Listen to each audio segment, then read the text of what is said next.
যে ঘটনাটি শেয়ার করেছেন এটি ওনার জন্মের কয়েক বছর আগে ঘটেছে এবং ওনার নিজের পরিবারের সঙ্গেই ঘটেছে। ঘটনাটি 1998 সালে ঘটে। আর এই ঘটনাটি উনি ওনার পরিবারের মুখ থেকে শুনেছেন, ওনার পরিবারের সকলেই জানে এবং আশেপাশের লোকজন জানে। ওনার আম্মু তখন প্রেগনেন্ট ছিলেন। একদিন কি হয়, সন্ধ্যার পর ওনার আব্বু আম্মু দুজনেই খাটের উপর বসেছিলেন। হঠাৎ করে ওনার আব্বু দেখতে পান যে একটি কালো সাপ, মাঝারি সাইজের একটি কালো সাপ, সে কি করছে, ওই খাটের যে পায়া রয়েছে ওই পায়া বেয়ে আস্তে আস্তে উপর দিকে উঠছে। তো এই রাসেল ভাইয়ের আব্বু উনি কিন্তু সাপটা দেখে খুব ভয় পেয়ে যান, কিন্তু বিছানা থেকে নামার সাহস পাচ্ছেন না, চুপ করে বসে আছেন যে কি হয় না হয় একটু দেখি। তো সাপটা কি করে, ঠিক মানুষ যেভাবে মাঝে মাঝে উকি দেয়, মাথাটা একটু উকি দিয়ে আবার মাথাটা সরিয়ে নেয়, ঠিক সেভাবে একটু উকি বেড়ে আবার সুসুর করে খাটের পায়া থেকে নেমে একটু দূরে গিয়ে এই রাসেল ভাইয়ের আব্বু আম্মুর দিকে এক দৃষ্টিতে তাকিয়ে থাকে। এই রাসেল ভাইয়ের আব্বু উনি আর দেরি না করে তাড়াতাড়ি ঘরের কোণা থেকে একটা লাঠি নিয়ে সাপটাকে দ্রুত পিটিয়ে মেরে ফেলে। এরপর সবকিছু স্বাভাবিক। এর 1 মাস পর সকালবেলা রাসেল ভাইয়ের একটি বোন জন্মগ্রহণ করেন, কিন্তু সমস্যা হয় সন্ধ্যার পর থেকে। সারাদিন ভালোই ছিল সে, সন্ধ্যার পর থেকে সেই বোনটি কান্নাকাটি শুরু করে। কিছুতেই তার কান্না থামানো যাচ্ছিল না, সারা রাত এইভাবে কান্না করছে। অদ্ভুত বিষয় হলো ফজরের আজান যখন শুরু হয় সাথে সাথে তার কান্না বন্ধ হয়ে যায় এবং ঘুমিয়ে পড়ে। বিষয়টি তখন স্বাভাবিকভাবেই নেয় বাড়ির সকলে। সকালবেলা নাতনি হয়েছে এই খবর তো পেয়ে গিয়েছিলেন ওই নানা, মানে রাসেল ভাইয়ের নানা। উনি কি করেছেন, উনি নাতনিকে দেখতে এসেছেন। ওনার নাতনি ছিলেন হচ্ছে একজন কবিরাজ। তো যখন তার কাছে এসেছেন, বাচ্চার কাছে, তখনই তিনি বলে ওঠেন যে শেষ রে, সব শেষ, সব শেষ হয়ে গেল। এত কিছু হইলো, আমাকে একবারও তোরা জানালি না। মূলত উনি ছিলেন একজন কবিরাজ, ওনার কাছে একটা ভালো জিন ছিল, পরহেজগার একজন জিন। তো মূলত হয়তোবা এই কারণেই উনি এই বিষয়টি বলতে পেরেছিলেন। তো সবাই অবাক হয়ে তাকে জিজ্ঞেস করেন যে কি হয়েছে। তখন তিনি বলেন, বিশেষ করে এই ঘটনাটি রাসেল ভাই দাদিকে বলেন যে আমার নাতনি তো অনেক শক্তিশালী একটা জিনের খপ্পরে পড়েছে, আর এর থেকে বাঁচানো তো অসম্ভব বলে মনে হচ্ছে। এদিকে কি হয়, হঠাৎ করে ওই ছোট্ট মেয়েটি, সদ্য ভূমিষ্ঠ মেয়েটি, একদিন যার বয়স 2 দিনে পা দিয়েছে, সে অনেক জোরে হাসি শুরু করে। এত ছোট বাচ্চা, নবজাতক বাচ্চা, এত জোরে হাসি, এটা কিন্তু স্বাভাবিক না। কান্নাকাটি করে ঠিক আছে, কিন্তু এত জোরে খিলখিল করে শব্দ করে হাসি, এটা কিন্তু একদম অস্বাভাবিক। এটা দেখে বাড়ির সকলে ভয় পেয়ে যায়। এদিকে যে রাসেল ভাইয়ের যে নানা, উনি তার আব্বুকে বলেন, মানে রাসেল ভাইয়ের আব্বুকে বলেন যে আমাদের পাশের গ্রামে একজন ইমাম সাহেব আছেন, তাড়াতাড়ি তাকে ডাক দিয়ে নিয়ে আসো, ঠিকানা দিয়ে দেন আর কি। তো রাসেল ভাইয়ের আব্বু উনি ইমাম সাহেবের বাড়িতে যান এবং তাকে নিয়ে আসেন জোহরের নামাজের ঠিক পরপরই। তো ইমাম সাহেব কি করে, ওনাদের ঘরের সামনে সে দাঁড়িয়ে যান এবং ঘরের এক কোণার দিকে এক দৃষ্টিতে কিছুক্ষণ তাকিয়ে থাকেন। এবং উনি তাকিয়েছিলেন এবং উনি ঘামে, মানে ওনার সমস্ত শরীর ভিজে যাচ্ছিল। মনে হচ্ছিল উনি এমন কিছু একটা দেখছেন যেটার কারণে ওনার শরীরের, মানে শরীর থেকে ঘাম বের হচ্ছে। কিছুক্ষণ এভাবে তাকিয়ে থাকার পর ইমাম সাহেব আর কোনো কথা না বলে দ্রুত ঘরে ঢুকে পড়েন এবং এই রাসেল ভাইয়ের ছোট্ট ওই বোনকে দেখে উনি বলেন যে আমি দোয়া পড়ে দিচ্ছি, ঝাড়ফুঁক করে দিচ্ছি, কিছুক্ষণ পর এই হাসি থেমে যাবে। সত্যি কিছু সময় পর হাসি থেমে যায়। ইমাম সাহেব বলেছিলেন যে উনি এশার নামাজের পর আবার আসবেন। ইমাম সাহেব চলে যান। ইমাম সাহেব চলে যাওয়ার পর সত্যিই কিছুক্ষণ পর হাসি তো থেমে গিয়েছে, কিন্তু ভয়ানক একটি বিষয় সকলে লক্ষ্য করেন। বিশেষ করে প্রথমে লক্ষ্য করেন এই বাচ্চার মা, মানে রাসেল ভাইয়ের আম্মু। উনি যখন ওই বাচ্চার পেটের দিকে তাকিয়েছেন, প্রচন্ড জোরে দেন এক চিৎকার, ভয়ে সকলে ঘরে ঢুকে পড়ে। তার চিৎকার শুনে জিজ্ঞেস করে কি হয়েছে। তখন উনি বলেন যে পেটের দিকে তাকাও। সকলে তাকিয়ে তো মানে আতঙ্কগ্রস্ত হয়ে পড়েন। এ কি? ওই বাচ্চার পেটের যে চামড়া, আমাদের যে পেটের চামড়া, এটা কিন্তু ট্রান্সপারেন্ট না, মানে স্বচ্ছ না, কাচের মতো না। কিন্তু মনে হচ্ছে ওই বাচ্চার চামড়াটা এমন পাতলা হয়ে গেছে, পেটের চামড়া মানে স্বচ্ছ হয়ে গেছে। অনেক সময় আমরা দেখি যে কোন প্রাণীর বাচ্চা সদ্য ভূমিষ্ঠ হয়ে, যেমন পাখির বাচ্চা ভূমিষ্ঠ হওয়ার পর শরীরের চামড়া এতটা পাতলা থাকে, শরীরের ভিতরের বিভিন্ন অর্গান গুলো দেখা যায়। মনে হচ্ছে ওই বাচ্চার পেটের চামড়া এতটা পাতলা হয়ে গেছে, ওই পেটের ভিতরের মানে যা যা আছে সবকিছু দেখা যাচ্ছে। এমন তো হওয়ার কথা না, সে তো জন্মগ্রহণ করেছে এই অবস্থায় না। এরপরে কি হয়, শরীরের অন্যান্য যে অংশ, সেই অংশের চামড়াগুলো এরকম পাতলা হতে থাকে এবং শরীরের অন্যান্য অংশের যেই চামড়ার নিচে যে অর্গানগুলো রয়েছে সেগুলো স্পষ্টভাবে দেখা যেতে শুরু করে। এটা কিন্তু বিকালের দিকে শুরু হয়েছে, মানে পরন্ত বিকেলের দিকে। আর সন্ধ্যার দিকে আরো একটি মর্মান্তিক ঘটনা ঘটে। ওই বাচ্চাটি, মানে রাসেল ভাইয়ের সেই বোনটি পৃথিবী থেকে বিদায় নেয়। পৃথিবী থেকে বিদায় নেওয়ার সময় তার শরীরের ভেতরের প্রত্যেকটা অঙ্গ প্রত্যঙ্গ, সেটার উপরে থাকা যে চামড়া সেটা স্বচ্ছ হয়ে গিয়েছিল এবং তার ভেতরে থাকা সব জিনিস, তার শরীরের রগ এবং রক্ত প্রবাহিত হচ্ছে সেটাও, মানে যেই যেদিকে প্রবাহিত হয় আর কি, সেটাও দেখা যাচ্ছিল। সে তো মারা গিয়েছে, এখন তো রক্ত প্রবাহিত হবে না, কিন্তু রক্তগুলো জমে যে কালো হয়ে গেছে সেটা বোঝা যাচ্ছিল। আর শরীরের যেমন চোখের নিচে যদি এখানে হাড় রয়েছে, কিন্তু সেটাও নাকি দেখা যাচ্ছিল। চোখের ভিতরের যেই মানে ইয়েগুলো, রগগুলো রয়েছে, মাথার ব্রেইন, সেটা দেখা যাচ্ছিল। এমন একটা অবস্থা, এটা দেখলে তো আসলে যে কেউ ভয় পাবে। সারা বাড়িতে শোক এবং কান্নার রোল পড়ে যায়। ইমাম সাহেব এশার নামাজের পরে ওনার আসার কথা ছিল, উনি আসেন, কিন্তু এসে দেখেন বাচ্চাটি আর নেই। ইমাম সাহেব বলেন যে দ্রুত এই বাচ্চাটিকে দাফন করতে হবে। দ্রুত দাফন কাফন শেষ করে ইমাম সাহেব বলেন যে আপনাদের বাড়িতে আমি যখন ঢুকি তখন আমি একটি ভয়ানক দৃশ্য দেখেছিলাম। আমি দেখি লোমশ একটা প্রাণী, মানুষের অবয়বের মতোই, 2 পা 2 হাত মাথা রয়েছে, একটা প্রাণী দাঁড়িয়ে রয়েছে, চোখ দুটো জলজল করছে। ওটা দেখে আমি ভয় পেয়েছিলাম অনেক। আমি বুঝতে পারছিলাম না যে আসলে ঘটনাটা কি। আমি যখন বাড়িতে ফেরত যাওয়ার পর আমি আমার মাধ্যম দিয়ে তথ্য নিয়ে জানতে পারি আপনি কোন একটা প্রাণীকে 1 মাস আগে আঘাত করে হত্যা করেছিলেন এবং সেটি ছিল একটা সাপ। তখন রাসেল ভাইয়ের বাবা বলেন, হ্যাঁ, একটা কালো সাপ, সে হঠাৎ করে বিছানার উপরে চলে এসেছিল, উকি দিয়েই নেমে যায়, পরে আবার তাকিয়ে থাকে, ভয়ে ওটাকে সাথে সাথে মেরে ফেলি। তখন হুজুর বলেন ওটি আসলে কোনো সাপ ছিল না।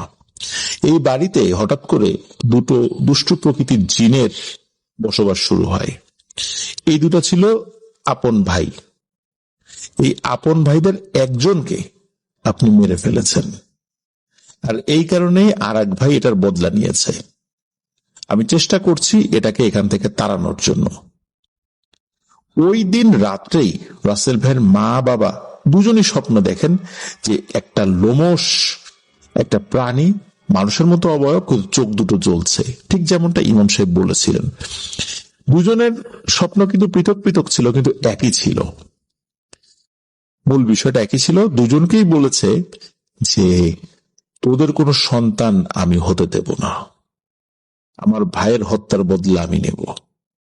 এরপরে তাদের ঘুম ভেঙে যায়। পরে যখন দিনের বেলা একে অন্যকে শেয়ার করেন তখন দেখেন তারা একই স্বপ্ন দেখেছেন। এরপর বেশ কিছুদিন এই একই স্বপ্ন দেখেছেন।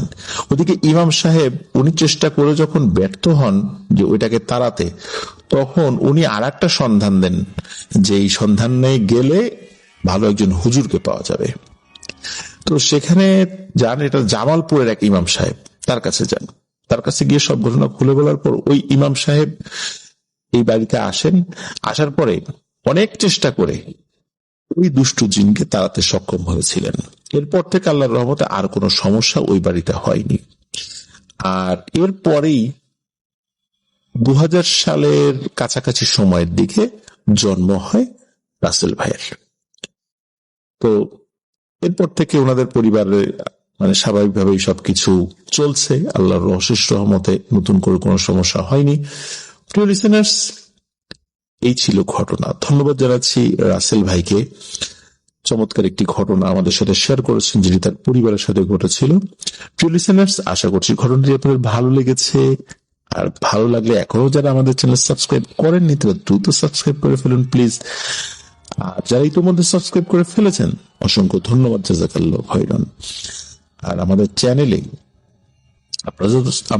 আপনারা তো সাবস্ক্রাইব করেছেনই, কিন্তু আমাদের কিন্তু একটি ফেসবুক পেজ এবং গ্রুপ রয়েছে একই নামে, আফরান দ্য হরর ওয়ার্ল্ড। আপনারা আমাদের এই ফেসবুক পরিবারের সদস্য হয়ে যেতে পারবেন। আপনারা আপনাদের মূল্যবান মতামত পোস্ট করে বা কমেন্ট সেকশনে জানাতে পারবেন। তো আপনারা আমাদের এই পরিবারের সদস্য হয়ে যান দ্রুত প্লিজ। আপনারা যারা ঘটনা পাঠাতে চান তারা লিখে অথবা রেকর্ড করেছে কোনোভাবে ঘটনা পাঠাতে পারবেন afnanthehorrorworld@gmail.com এই ইমেল অ্যাড্রেসে। আর ইমেল অ্যাড্রেসের স্পেলিংটা আমরা আমাদের ভিডিও ডেসক্রিপশনে দিয়ে রেখেছি, সেখানে গিয়ে স্পেলিংটা চেক করে নিতে পারবেন। লিসেনার্স, চলে যাই আমাদের এবারের এপিসোডের পরবর্তী আরো একটি নতুন ঘটনায়। স্বাগত।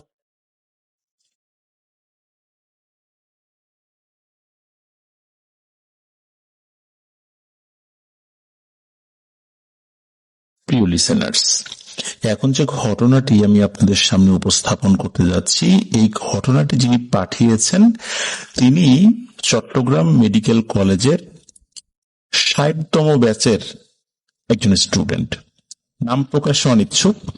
তো উনি যেই ঘটনাটি আমাদের সাথে শেয়ার করেছেন এটি কিন্তু ওনার সাথে ঘটে নাই এবং এটা হাসপাতাল রিলেটেড ঘটনাও না। এটি ঘটেছে ওনাদের সার্জারি ডিপার্টমেন্টের একজন প্রফেসর স্যারের সাথে। ওনার নিজের জীবনে ঘটে যাওয়া এই ব্যাপারটা তিনি ওনাদের সাথে শেয়ার করেছিলেন। তো চলুন ঘটনাটি শুনে আসি। বুঝতেই পারছেন, একজন ডাক্তারের সাথে প্যারানরমাল বিষয় ঘটে যাওয়া। একজন ডাক্তার কিন্তু সর্বোচ্চ চেষ্টা করেন যে মেডিকেল সায়েন্সের বিভিন্ন বিষয়গুলো প্রয়োগ করে সেই বিষয়গুলোর ব্যাখ্যা খোঁজার জন্য, কিন্তু যখন এগুলো খুঁজে পান না তখনই কিন্তু উনি নিশ্চিতভাবে বুঝতে পারেন এটি প্যারানরমাল ঘটনা। শুরু করি ঘটনাটি। সালটা 1994। তিনি সদ্য ডাক্তার হয়েছেন। কয়েক মাসের মধ্যেই সরকারি চাকরি হয়ে যায় ওনার। রেজাল্ট ভালো থাকায় ঢাকা মেডিকেল কলেজে পোস্টিং হয়। ওনার ব্যবহার মাশাআল্লাহ খুবই ভালো। সরকারি চাকরি করেন, ধর্মকর্মও খুব করেন উনি। ওনার বাড়ি কিন্তু কুমিল্লাতে। ব্যবহার এবং ডাক্তারি জ্ঞান দেখে পাশের এলাকার পরহেজগার একটা পরিবার থেকে ওনার জন্য বিয়ের প্রস্তাব আসে। উনি তো সারাদিন পড়াশোনা, চেম্বার এগুলো নিয়ে ব্যস্ত থাকতেন। বিয়ে শাদীর ব্যাপারে আগ্রহ ছিল, তবে এতটা সিরিয়াস বা উচ্ছ্বসিত তিনি ছিলেন না। ওনার মা মেয়ে দেখে এসে বলেন যে মেয়ে পছন্দ হয়েছে বাবা, তাড়াতাড়ি বিয়ে করে ফেলো এই মেয়েটাকে। তো মেয়ের মা বাবা দুজনেই আবার কোরআনে হাফিজ ছিলেন। বিশেষ করে মেয়ের মা এতটাই পরহেজগার ছিলেন যে ভাসুর দেবরদের সামনে উনি কখনো আসতেন না। যাই হোক, ওই পরিবারেই স্যারের বিয়ে হয়ে যায়। ঢাকায় তখনও স্যার পিজি হসপিটালের মেসে থাকতেন। ওনার ওয়াইফকে তখনও ওভাবে নিজের সাথে শহরে নিয়ে আসতে পারেন নাই।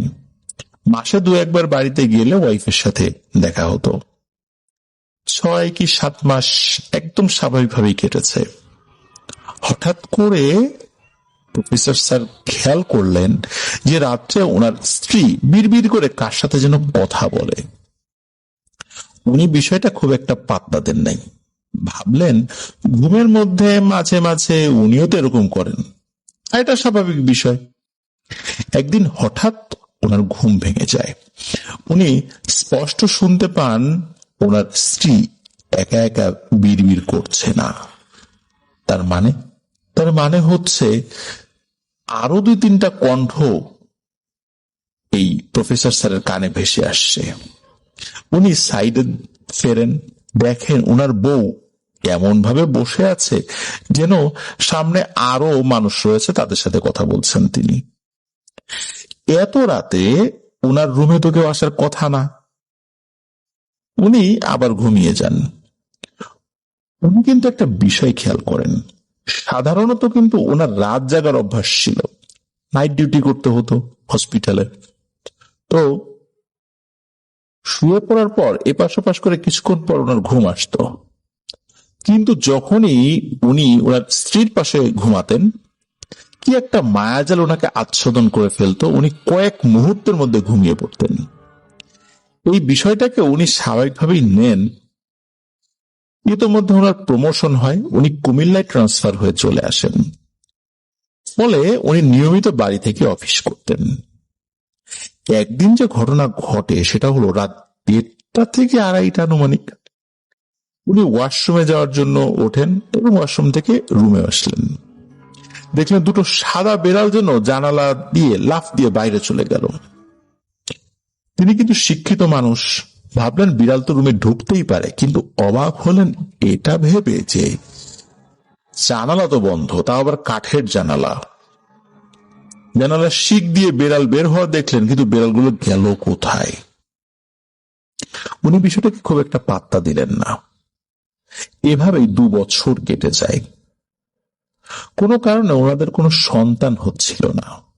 বারবার ওনার স্ত্রীর মিসক্যারেজ হচ্ছিল। উনি চিকিৎসক মানুষ, স্বভাবতই ওনার স্ত্রীর চিকিৎসার কোনো ত্রুটি রাখেন নাই, কিন্তু কোনোভাবেই কোনো কাজ হচ্ছিল না। একদিন যেটা হয় সেটা হলো ওনার ঘুম ভেঙে যায় রাতের বেলা। স্পষ্ট টের পান বিছানার উপর 2টি নারী মূর্তি কুঁজো হয়ে বসে ওনার স্ত্রীর সাথে কথা বলছে। কি কথা বলছে বোঝা যাচ্ছে না, তবে খিলখিল করে হাসির শব্দ আসছিল। উনি ভাবলেন ঘুম থেকে চোখ মেলার পর ওনার হ্যালুসিনেশন হচ্ছে কিনা।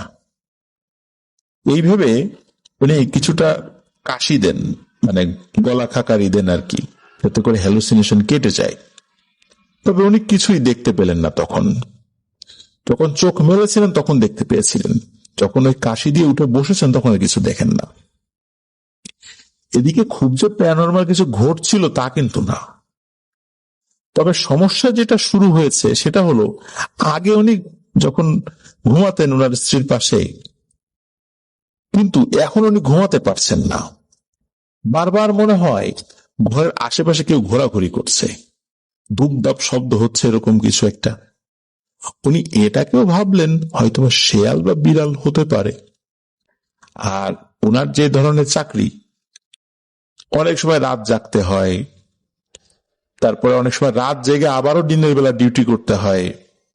তো আসলে ঘুম কি জিনিস এটা, মানে স্বাভাবিকভাবে মানুষ যেভাবে ঘুমায় ওনাদের ক্ষেত্রে এই বিষয়টা ওই সময় হচ্ছিল না, বিশেষ করে ওনার ক্ষেত্রে।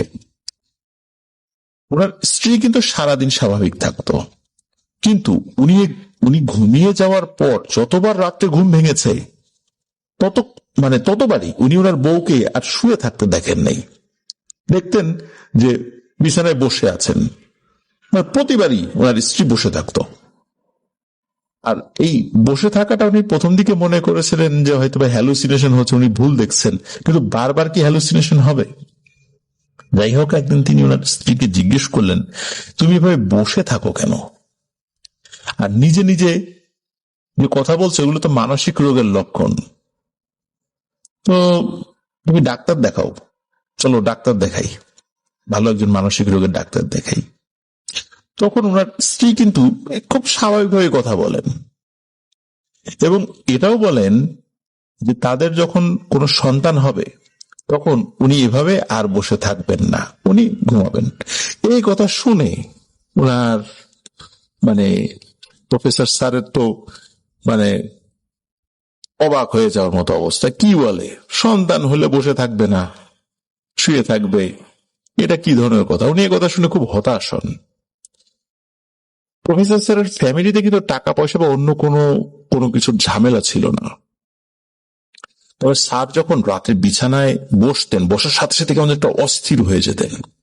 উনি যে কিছু দেখতেন তা কিন্তু নয়। একদিন কি হয়, হসপিটাল একজন রোগীর ফাইল দেখছিলেন। 20 থেকে 22 বছর বয়সের একজন রোগী, ওনার হার্নিয়া হয়েছিল। রোগীর সাথে তার মা ছিল।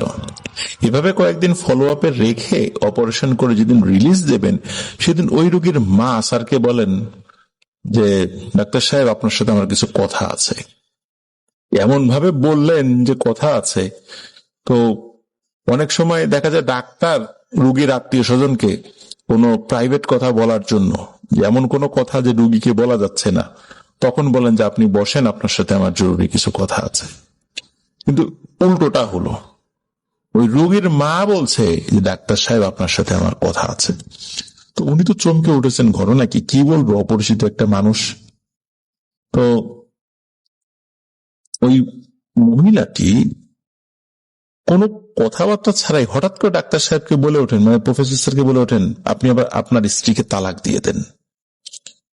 যদি তালাক দিয়ে দেন আপনার কোনো ক্ষতি হবে না, আর না হলে কিন্তু আপনারও ক্ষতি হবে, আর আপনার সংসার জীবন অশান্তি বাড়তেই থাকবে। অপরিচিত একটা মহিলা, তিনি এই প্রফেসর স্যারের স্ত্রীকে তালাক দিয়ে দিতে বলছেন। যে কথা শুনে উনি তো চমকে ওঠেন এবং রেগেও যান। স্যার কিন্তু খুব শান্ত স্বভাবের মানুষ, বদরাগী না, খুব নম্রভদ্র, কিন্তু অপরিচিত এরকম মানুষ হঠাৎ করে তার স্ত্রীকে তালাক দিতে বলছেন, এ কথা শুনে তো রেগে যাওয়াটাই স্বাভাবিক যে কোনো মানুষের, তাই না? তো ওই মহিলা বলে ওঠেন যে আপনি রাখবেন না, আমার কথাগুলো শোনেন, সামনের দিনগুলোতে তো আপনি আর রাত্রে ঘুমাতেই পারবেন না। এই কথা শোনার পর প্রফেসর স্যার একদম চুপ হয়ে যান যে আচ্ছা, আমি যে ঘুমাইতে পারি না, মহিলা কিভাবে জানলো? আসলেই তো কোনো কারণ ছাড়াই ওনার ঘুমের সমস্যা হচ্ছে। উনি যখন নাইট ডিউটি করেন, তখন নাইট ডিউটির একদম শেষ দিকে এসে উনি তো হসপিটালে যখন ঘুমান, তখন তো দিব্যি ঘুমান, কোনো সমস্যা থাকে না। বাড়িতে গেলেই ওনার সমস্যা হয়। যাই হোক, উনি আর কথা বাড়ান না। উনি ভদ্র মহিলাকে বলেন যে আচ্ছা ঠিক আছে, আপনার কথাটা আমি আমলে নিলাম।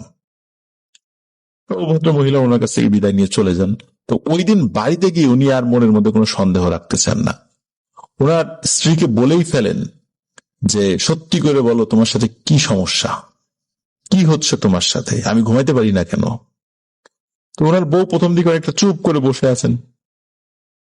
এরপর নিজে থেকেই ওনার স্ত্রী এই ঘটনা শেয়ার করেন, যদিও শুরুর দিকে শেয়ার করেন নাই, 1-2 দিন পরে গিয়ে শেয়ার করেছিলেন। তার স্ত্রী বলেন ওনার সাথে 2টো মহিলা জিন থাকে, মেয়ে আর মা জিন। এই 2টো জিন মূলত ওনার স্ত্রী নানির মায়ের সাথে ছিল, তারপরে তার নানির সাথে, এইভাবে জেনারেশনের পর জেনারেশন ধরে এটি আসছে।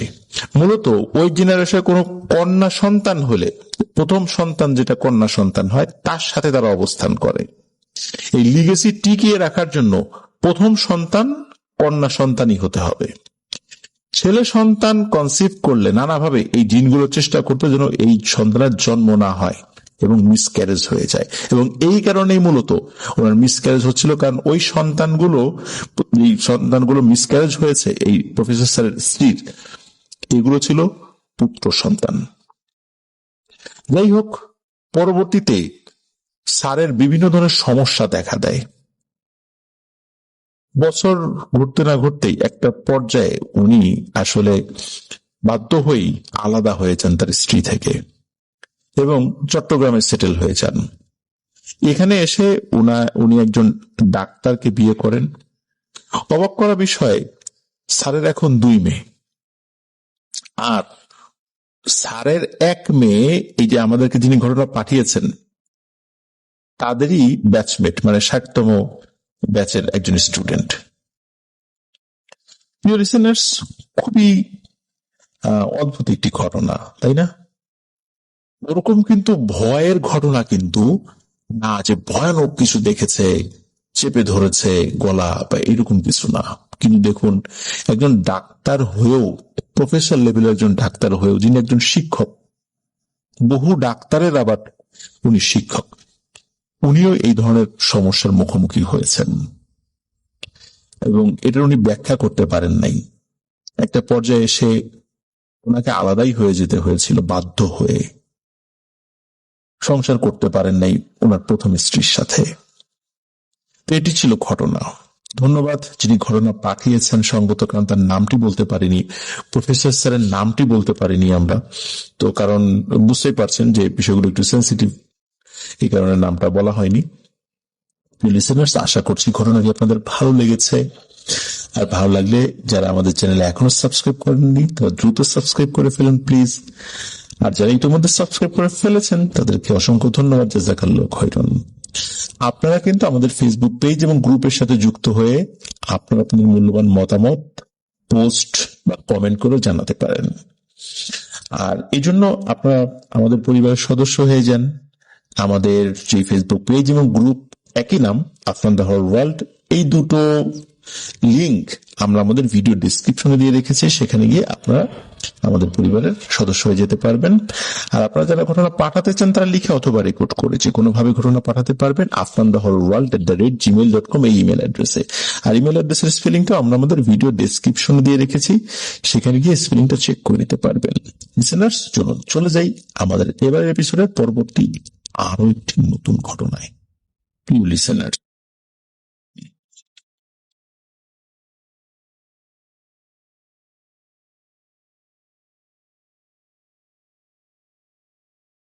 প্রিয় লিসেনার্স, এখন যে ঘটনাটি আমি আপনাদের সামনে উপস্থাপন করতে যাচ্ছি, এই ঘটনাটি পাঠিয়েছেন সাব্বির তন্ময়। ওনার বাড়ি নওগাঁ জেলার মান্দা উপজেলার তেঁতুলিয়া গ্রামে। উনি বর্তমানে গাজীপুরে একটা বেসরকারি অফিসে কর্মরত রয়েছেন। উনি লিখেছেন যে আমাদের সবগুলো ঘটনাই তিনি রেগুলার শোনেন এবং ঘটনা শোনার সময় ওনার মনে হয় যে একদম বাস্তব সেই ঘটনাটি তিনি ফিল করছেন। তো চলে যাই ওনার মূল ঘটনাতে। তো উনি তো আসলে গাজীপুরে যেহেতু জব করেন, উনি গ্রামে থাকেন না, মাঝে মধ্যে ছুটি পেলে উনি গ্রামে যান। তো গ্রামে ওনার দাদা দাদি, বাবা এবং মা রয়েছেন। ওনার বড় দুইজন বোন রয়েছে এবং উনি একমাত্র ভাই বোনদের মধ্যে। তো ওনার আসলে অন্য কোনো ভাই নেই, তবে ওনার একজন চাচাতো ভাই আছে, তার নাম হচ্ছে আতিকুর। ছোটবেলা থেকেই তার সাথে মানে একসাথে বড় হয়েছেন, ভাই বন্ধু একই জিনিস আর কি, সেই আতিকুর। তো 6 থেকে 7 মাস আগে তার বিয়ে হয়েছে। মূলত এই কেন্দ্রিক একটি ঘটনা, মানে ওই সময়ের একটি ঘটনা। তো উনি গাজীপুরে আছেন, অফিস চলছে, হঠাৎ করে সে আতিকুর তাকে ফোনে জানান যে হঠাৎ করে বিয়ে ঠিক হয়েছে, দ্রুত ছুটি নিয়ে যেন সে চলে আসে। তো উনিও খুশি, ভাইয়ের বিয়ে। তো অফিস থেকে 4 দিনের ছুটি নিয়ে বাড়ির পথে রওনা দেন। তো উনি প্রয়োজনীয় যা যা আছে গুছিয়ে গাজীপুরের চন্দ্রা বাস কাউন্টার থেকে রওনা দেন। তো গাজীপুর থেকে উনি রাজশাহীর বাসে উঠেছিলেন, প্রায় 5 ঘন্টা সময় লাগবে। আর রাজশাহী শিরোইল বাস স্ট্যান্ডে উনি নামেন, তখন রাত প্রায় 1টা বাজে। রাজশাহী থেকে নওগাঁ রোডটি হচ্ছে উত্তর দক্ষিণের। রাজশাহী থেকে নওগাঁ রোডের মাঝে ওনাদের মান্দা উপজেলা, আর সেখান থেকে একটি বাজারে যেতে হবে, যেটা ওনাদের বাজার, সেটা হলো কামারপাড়া বাজার। তো ওইখানে যাওয়ার জন্য সিএনজিতে যেতে হবে। তো সিএনজিতে যাওয়ার জন্য তো উনি ওখানে দেখেন যে অনেকগুলো সিএনজি দাঁড়িয়ে রয়েছে, তো সেখানে তাদের সাথে দরদাম করেন। কিন্তু সমস্যা হলো কামারপাড়া যে বাজার, ওইখানে যেতে চান না ওই সিএনজিরা বা সিএনজি ড্রাইভাররা, তারা আরো আগে একটা জায়গায় যেতে চান। তখন উনি জিজ্ঞেস করেন ওইখান থেকে আবার যাব কিভাবে। তখন ওই সিএনজিরা বলে যে ওখান থেকে ভ্যানে যাওয়া যাবে। কি আর করা, উঠে পড়েন। তো সিএনজিওয়ালা যথারীতি তার সাথে যেখানে নামানোর চুক্তি হয়েছিল সেখানে নামিয়ে দেন। নামিয়ে দেওয়ার পর উনি তো এখন ভ্যানের জন্য অপেক্ষা করছেন। রাত 2টো পার হয়ে গেছে, কোনো ভ্যান নাই। আর এই অবস্থায় এত রাত্রে আসলে ভ্যান পাওয়ার কথাই না। তো উনি ওয়েট করছেন, প্রায় 20 মিনিট ওয়েট করেন। এই 20 মিনিট পরে হঠাৎ করে দেখেন যে একজন মানুষ, হাতে লাঠি, গলায় বাঁশি, খাকি ড্রেস পরা, দেখেই বোঝা যাচ্ছে ওই বাজারের নাইট গার্ড আর কি। তো তার সাথে কথা বলেন, কথা বলার পর ওই নাইট গার্ড বললেন যে এত রাত্রে ভ্যান ট্যান পাওয়া যাবে না, অযথা দাঁড়িয়ে থেকে লাভ নাই। উনি হাঁটা ধরতে বলেন, আল্লাহর নামে হাঁটা শুরু করতে। তো উনিও 7-5 না ভেবে হাঁটা শুরু করেন। কামারপাড়া বাজার থেকে ওনাদের যেই বাজার, এটার মাঝে একটা ব্রিজ রয়েছে। এই ব্রিজটা মূলত এই মূলত ব্রিজটা যেই রাস্তার দুই পাশটা কানেক্ট করেছে, রোডটা হলো উত্তর দক্ষিণ, আর নদীর উপর যে ব্রিজটা, সেই নদীটা হলো পূর্ব পশ্চিম। তো এই রোডের দুই পাশে বিল, আর ওইদিকে আশেপাশে তেমন কোনো বাড়িঘর নাই। আর ওই সময় রাস্তায় গাড়ি ঘোড়াও চলছিল না, মাঝে মাঝে 2-1টা মালবাহী ট্রাক যাচ্ছিল। ওই ব্রিজটার নাম হচ্ছে সিন্দুর পানিয়া ব্রিজ। যারা ওই এলাকায় আছেন তারা হয়তোবা এই ব্রিজটা অবশ্যই চিনে থাকবেন। তো সিন্দুর পানিয়া, এই নামটার একটা কারণ রয়েছে। ব্রিজ থেকে নামলেই হাতের বাম দিকে একটি শ্মশান রয়েছে। নদীর ধার ঘেঁষে পশ্চিম দিকে লম্বা হয়ে চলে গেছে ওই শ্মশানের এরিয়াটা। আর সেই শ্মশানটার নামই মূলত সিন্দুর পানিয়া, এই নামে সবাই ডেকে থাকেন আর কি। ওই শ্মশানটা অনেক বড় বড় আম গাছ ছাড়াও আরো বিভিন্ন বড় বড় গাছে ভর্তি রয়েছে। দূর দূর থেকে দিনের বেলায় মনে হয় জায়গাটা অন্ধকার। তো উনি যখন ব্রিজে উঠছিলেন তখন ওরা ভয় লাগছিল না, আর আশেপাশে লোকজন নাই, এই কারণে ভয় লাগছিল না, বা ভয় লাগছিল এটা কোনো ব্যাপার না, ওনার এমনিতেই ভয় লাগছিল না। তো উনি তো সিগারেট খেতেন, তো ওই অবস্থাতে একটা সিগারেট ধরালেন। ব্রিজটাতে যখন উঠেছেন তখনই মূলত সিগারেটটি ধরিয়েছেন। আর ব্রিজটা পার হতেই অনিচ্ছা সত্ত্বেও শ্মশানের দিকে চোখ পড়ে গেল। চোখ পড়ার সাথে সাথে শরীরটা তখন শিউরে উঠল। মুহূর্তে চোখটা ঘুরিয়ে নিয়ে সামনের দিকে এগোতে থাকলেন। তো কিছু সেকেন্ড এগিয়েছেন, মিনিটও না। এরপর হঠাৎ করে শরীরটা ভার হয়ে যেতে লাগলো। ওই মুহূর্তের অনুভূতিটা আসলে সত্যি ভিন্ন রকমের। মনে হলো হঠাৎ করে উনি একটা ঘোরের মধ্যে চলে যান। মানে হাঁটতে হাঁটতে উনি ঘুমিয়ে গিয়েছিলেন এবং কয়েক সেকেন্ড পর ওনার চোখ খুলল। হাঁটতে হাঁটতে ঘুমিয়ে যাওয়া বিষয়টা খুবই অদ্ভুত, কারণ ওর হাতে তখন সিগারেট ছিল। তো উনি আশেপাশে তাকিয়ে দেখেন যে উনি রাস্তার এক সাইড দিয়ে হাঁটছেন, কিন্তু জায়গাটা উনি চিনতে পারছেন না। অথচ এই রাস্তাটা কিন্তু চিরচেনা রাস্তা। উনি তখন কি করেন, হাতের ঘড়ির দিকে তাকান। ঘড়ির দিকে তাকিয়ে ওনার বুকের ভিতর ধরাস করে উঠল। বাজে 3টা 40। তার মানে হচ্ছে উনি 1 ঘন্টারও বেশি সময় ধরে হেঁটে চলেছেন। কিন্তু ওনার স্পষ্ট মনে আছে উনি ব্রিজটা পার হয়েছেন মাত্র কয়েক মিনিট হবে বা সেকেন্ড হবে। আর উনি ওই কামারপাড়া বাজার থেকেও কিন্তু খুব বেশি দূরে আসেন নাই। এইটুকু পথ হেঁটে আসতে কিন্তু অল্প কয়েক মিনিট লাগে। তাহলে এতটা সময় কিভাবে পার হয়ে গেল? উনি রাস্তায় কিছুক্ষণ দাঁড়িয়ে থাকেন, আশেপাশে একটু চেনার চেষ্টা করছেন। উনি রাস্তার এদিক ওদিক তাকিয়ে দেখছেন, দূরে রাস্তার পশ্চিম দিকে কিছুটা মনে হচ্ছে যে গাছপালা রয়েছে, আর ওইদিকে কিছু ঘরবাড়ির মতো মনে হচ্ছে। জায়গাটা উনি কিছুতেই চিনতে পারছিলেন না। কিছুক্ষণ ওভাবে দাঁড়িয়ে থাকার পর এদিক সেদিক তাকিয়ে উনি দেখেন যে রোড থেকে একটা চিকন রাস্তার মতো চলে গেছে, জমির আইলের মতো, এবং বেশ দূরে একটা সাদা লম্বা টাইপের একটা অবয়ব, তার হাতে একটা হারিকেন রয়েছে, এই জিনিসটা হেঁটে চলছে। তো ওনার কাছে মনে হলো যে কোনো হুজুর টাইপের মানুষ, হয়তো কোনো মসজিদের ইমাম বা মুয়াজ্জিন হবে। মুয়াজ্জিনই হওয়ার কথা, আজান দিতে যাচ্ছে হয়তো, বা তখন তো গরমের সময় ছিল, একটু তাড়াতাড়ি আজান দেওয়ার সময়টা ঘনিয়ে আসে, শীতকালের মতো না আর কি। তো ওনার মাথা কাজ করছিল না। শুধু একজন মানুষের খোঁজ করছিলেন যার সাথে কথা বলা যায়, যার সাথে কথা বলে উনি আসলে এক্সাক্ট কোথায় আছেন সেটা শনাক্ত করা যায়। তো এমন অবস্থায় উনি কি করেন, ওই রাস্তা থেকে নেমে ওই চিকন রাস্তা ধরে দৌড়াতে থাকেন এবং বলতে থাকেন, তো চাচা দাঁড়ান দাঁড়ান দাঁড়ান, একটু কথা আছে দাঁড়ান। তো উনি পেছন থেকে ডেকে চলছেন।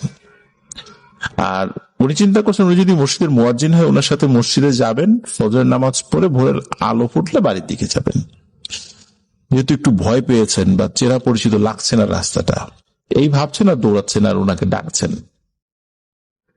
তো ওনার কাছে মনে হলো সাদা যে অবয়বটা এবং তার হাতে থাকা হারিকেনের মতো কিছু একটা, দূর থেকে হারিকেনই মনে হচ্ছিল, সেটার ভিতরে থাকা জ্বলতে থাকা হালকা আলো শুরুতে যতটুকু দূরত্বে ছিল এখনো মনে হচ্ছে ততটুকু দূরেই আছে। ওই অবয়বটা তো হাঁটছে আর ইনি কিন্তু দৌড়াচ্ছেন। বেশ কিছুক্ষণ ওইভাবে শরীরের সব শক্তি দিয়ে দৌড়ানোর পর যখন শক্তিতে কোলায় না, তখন দেখেন যে ওই অবয়বটার একটা কাছাকাছি চলে এসেছে। তারপর প্রায় 100 গজ দূরে রয়েছে ওই অবয়ব। উনি আবার হাঁপাতে হাঁপাতে ডাক দেন, চাচা ও চাচা একটু দাঁড়ান, আমাকে সাহায্য করেন। আর ওই অবয়বটা খুবই আস্তে আস্তে হাঁটছিল। শেষমেশ তার প্রায় যখন কাছাকাছি চলে গিয়েছেন, প্রায় হাত পাঁচেক দূরে আছেন ওই অবয়বটা থেকে এই সাব্বির তন্ময়, তখন উনি দেখেন যে ওই অবয়বটা একটু বেশি লম্বা এবং মাথায় কোনো টুপি নেই এবং তার মাথার চুলগুলো অনেক বড়, পিঠ পর্যন্ত লম্বা এবং চুলটা পিছনে ঝুলছে মেয়েদের মতো। এটা দেখে উনি আর এক পা আগান নাই, ওইখানে দাঁড়িয়ে পড়েন। আর যিনি দাঁড়িয়ে পড়েছেন ওই অবয়বটা দাঁড়িয়ে পড়ে, সে আর হাঁটে না। এত সময় কিন্তু সে হেঁটে চলছে। তো ওই সময় কি হয়, ওই অবয়বটা আস্তে আস্তে তার দিকে ঘুরে তাকায়। সে যখন ঘুরে তাকায়, যে ভয়ানক দৃশ্যটা তিনি দেখেছিলেন সেটা আসলে কারো পক্ষে সহ্য করার মতো নয়। তিনি দেখেন মৃত মানুষের মুখ যেমন ফ্যাকাশে হয়ে থাকে, ওই চাঁদের আলোর হালকা যেই আলোটা চারদিকে আলোকিত হয়েছিল সেখানেই স্পষ্ট বোঝা যাচ্ছিল যে ওই অবয়বটার মুখ মৃত মানুষের মতো ফ্যাকাশে সাদা সাদা, আর চোখ দুটোর মাঝে কোনো মণি নেই। আগুনের ফুলকি ঠিক যেমন ছিটকে বের হয়, ঠিক সেভাবে মনে হচ্ছে ওই চোখ দুটো থেকে আগুনের ফুলকি ছিটকে বের হয়ে যাবে এবং তার দিকে রাগত দৃষ্টিতে তাকিয়ে রয়েছে। শরীরে কোনো শক্তি ছিল না চিৎকার করার মতো। শুধু এতটুকুই ভাবতে পারছিলেন যে আজকেই ওনার জীবনের শেষ রাত, সকালের সূর্যোদয় হয়তো বা তার দেখা হবে না। ওভাবে কতক্ষণ ছিলেন উনি জানেন না। তো উনি জীবনে প্রথমবারের মতো সেন্সলেস হয়ে পড়ে গিয়েছিলেন। তো ঝাঁকুনি এবং পানির ছিটায় ওনার ঘুম ভাঙে। তখন উনি দেখেন যে 3 জন লোক তাকে ডাকছেন। তারা বলছেন, ও বাবা, তোমার বাড়ি কোথায়, কোথায় যাবা? তখন এই সাব্বির তন্ময় বুঝতে পারেন যে হ্যাঁ, উনি জীবিত আছেন, আল্লাহ তাকে জীবিত রেখেছেন, উনি মারা যান নাই। এবং উনি ওই অবস্থায় কান্নাকাটি শুরু করেন। তখন ওই লোকগুলো বলে, কি হয়েছে বলো। ওই লোকগুলো মূলত আসলে কৃষি কাজ করতে এসেছিলেন। ওই পাশে যে জমি রয়েছে সেই জমিতে কৃষিকাজ করার জন্য এসেছিলেন। ওই আসার পথে দেখেন যে এই সাব্বির তন্ময় পড়ে রয়েছেন। তখন একটু স্বাভাবিক হয়ে সাব্বির তন্ময় বলেন যে আসলে ঘটনা কি হয়েছে। বলার পরে সাব্বির তন্ময় নিজেই আশ্চর্য হন। আশ্চর্য হওয়ার কথা তো এই কৃষকদের, কিন্তু সাব্বির তন্ময় নিজেই আশ্চর্য হন এই ভেবে তাদের মুখে এবং চোখে অবিশ্বাসের কোনো ছাপ নাই, আবার ভয়েরও কোনো ছাপ নাই। একটা দীর্ঘশ্বাস ছেড়ে একজন বলেন যে, আরে বাবা রে, এই ঘটনা এখানে হর হামেশাই ঘটে। তুমি যেটার পাল্লায় পড়েছো সেটাকে আমরা বলি গোদান। এখানে গোদান বললে সবাই চিনতে পারে। আর বিলের শুরুর দিকে ক্ষেত থাকলেও মাঝের দিকে কাদা পানি, ভুলিয়ে ভালিয়ে এই গোদান নামক জিনিসটা সেই কাদা পানিতে মানুষকে নিয়ে গিয়ে উল্টো করে পুঁতে মেরে ফেলে। এই ধরনের ঘটনা এখানে বহু ঘটেছে। তো আল্লাহর অশেষ রহমতে তুমি বেঁচে গিয়েছ। তখন সাব্বির তন্ময় ভাইয়ের মনে পড়ে যে তার সেন্সলেস হওয়ার আগেই উনি আজানের ধ্বনি শুনেছিলেন। হয়তোবা আল্লাহ তাআলা এই কারণে তাকে বাঁচিয়ে দিয়েছিলেন, না হলে অবস্থা খারাপ ছিল। উনি আরো একটা জিনিস শুনে খুবই অবাক হন। উনি যেই জায়গাটাতে এসেছেন সেটা নাকি ওই কামারপাড়া বাজার থেকে 20 থেকে 22 কিলোমিটার দূরে একটা জায়গা। তো এত দূরে উনি কিভাবে আসলেন, কোন দিক দিয়ে আসলেন? উনি তো ওই রাস্তাতেই ছিলেন না। এটা ভেবে তো অবাক হয়েছেন। তখন ওই লোকগুলোও বলে যে এই গোদান যখন কারো ক্ষতি করতে চায় তখন হঠাৎ করে তার ভিতর নাকি একটা ঘুমের একটা ভাব চলে আসে। ওই সময়ে খুব ওই লোকটাকে কোন দিক দিয়ে কোথায় যে নিয়ে যায় এটা বলা খুব মুশকিল। মূলত এই কারণে হয়তোবা সেই ব্রিজ থেকে নামার পর সে গোদানের খপ্পরে পড়েছিল এবং ওই গোদান তার যে এরিয়া, সেই এরিয়াতে তাকে মায়াজাল সৃষ্টি করে নিয়ে এসেছিল। ওই লোকদের মধ্যে একজন তার বাড়ির পথে যাওয়ার জন্য যতটুকু এগিয়ে দিয়ে দরকার আর কি এগিয়ে দেন, একটা গাড়িতে উঠিয়ে দেন, উনি বাড়িতে চলে আসেন। 1 সপ্তাহ জ্বরে বিছানা থেকে উঠতে পারেন নাই। তারপর ওনার দাদি ওনাদের গ্রামের মাদ্রাসার হুজুরের থেকে পানি পড়া নিয়ে খাইয়ে দেন। আর তাছাড়া ডাক্তারও দেখান, ওষুধপত্র খেয়ে আল্লাহর রহমতে তিনি সুস্থ হয়ে যান। আবার গাজীপুরে উনি চাকরিতে ব্যাক করেন। আলহামদুলিল্লাহ, আল্লাহর রহমতে ওনার সাথে আর কোনো সমস্যা হয়নি এবং এরপরে আর তেমন কিছু ওনার সাথে ঘটেও নি। লিসেনার্স, এই গোদানের ঘটনা কিন্তু আমরা বেশ কয়েকটি এপিসোডে কিন্তু আমরা শেয়ার করেছি আপনাদের সাথে। আপনারা অনেকেই আপনাদের এলাকায় এই ধরনের গোদানের ঘটনা আছে বলে আমাদের সাথে শেয়ার করেছেন, জানিয়েছেন। আমরা পর্যায়ক্রমে সেই ঘটনাগুলো ইনশাল্লাহ আপনাদের সামনে উপস্থাপন করব। গোদান রিলেটেড আরো ঘটনা থাকলে লিসেনার্স আপনারা কিন্তু আমাদের সাথে শেয়ার করতে পারেন। আর আপনারা আপনাদের ঘটনা লিখে অথবা রেকর্ড করে যে কোনো ভাবে ঘটনা পাঠাতে পারবেন afnanthehorrorworld@gmail.com এই ইমেল অ্যাড্রেসে। আর ইমেল অ্যাড্রেসের স্পেলিংটা আমরা আমাদের ভিডিও ডিসক্রিপশনে দিয়ে রেখেছি, সেখানে গিয়ে স্পেলিংটা চেক করে নিতে পারবেন। আর আমাদের চ্যানেল যারা ইতিমধ্যে সাবস্ক্রাইব করে ফেলেছেন, জাযাকাল্লাহু খাইরান। আর যারা এখনো সাবস্ক্রাইব করেননি তারা দ্রুত সাবস্ক্রাইব করে ফেলুন প্লিজ। আর আমাদের কিন্তু ফেসবুক পেজ এবং গ্রুপ রয়েছে, যেখানে আপনারা আপনাদের মূল্যবান মতামত পোস্ট করে অথবা কোনো পোস্টের নিচে কমেন্ট করে জানাতে পারবেন। আফনান দ্য হরর ওয়ার্ল্ড নামে আমাদের ফেসবুক পেজ এবং গ্রুপ রয়েছে, যার লিঙ্ক আমরা আমাদের ভিডিও ডেসক্রিপশনে দিয়ে রেখেছি। সেখানে গিয়ে আপনারা আমাদের লিঙ্কে প্রবেশ করুন এবং আমাদের পরিবারের সদস্য হয়ে যান। প্রিয় লিসেনার্স, চলুন আমরা চলে যাই আমাদের এবারের এপিসোডের পরবর্তী আরো একটি নতুন ঘটনায়।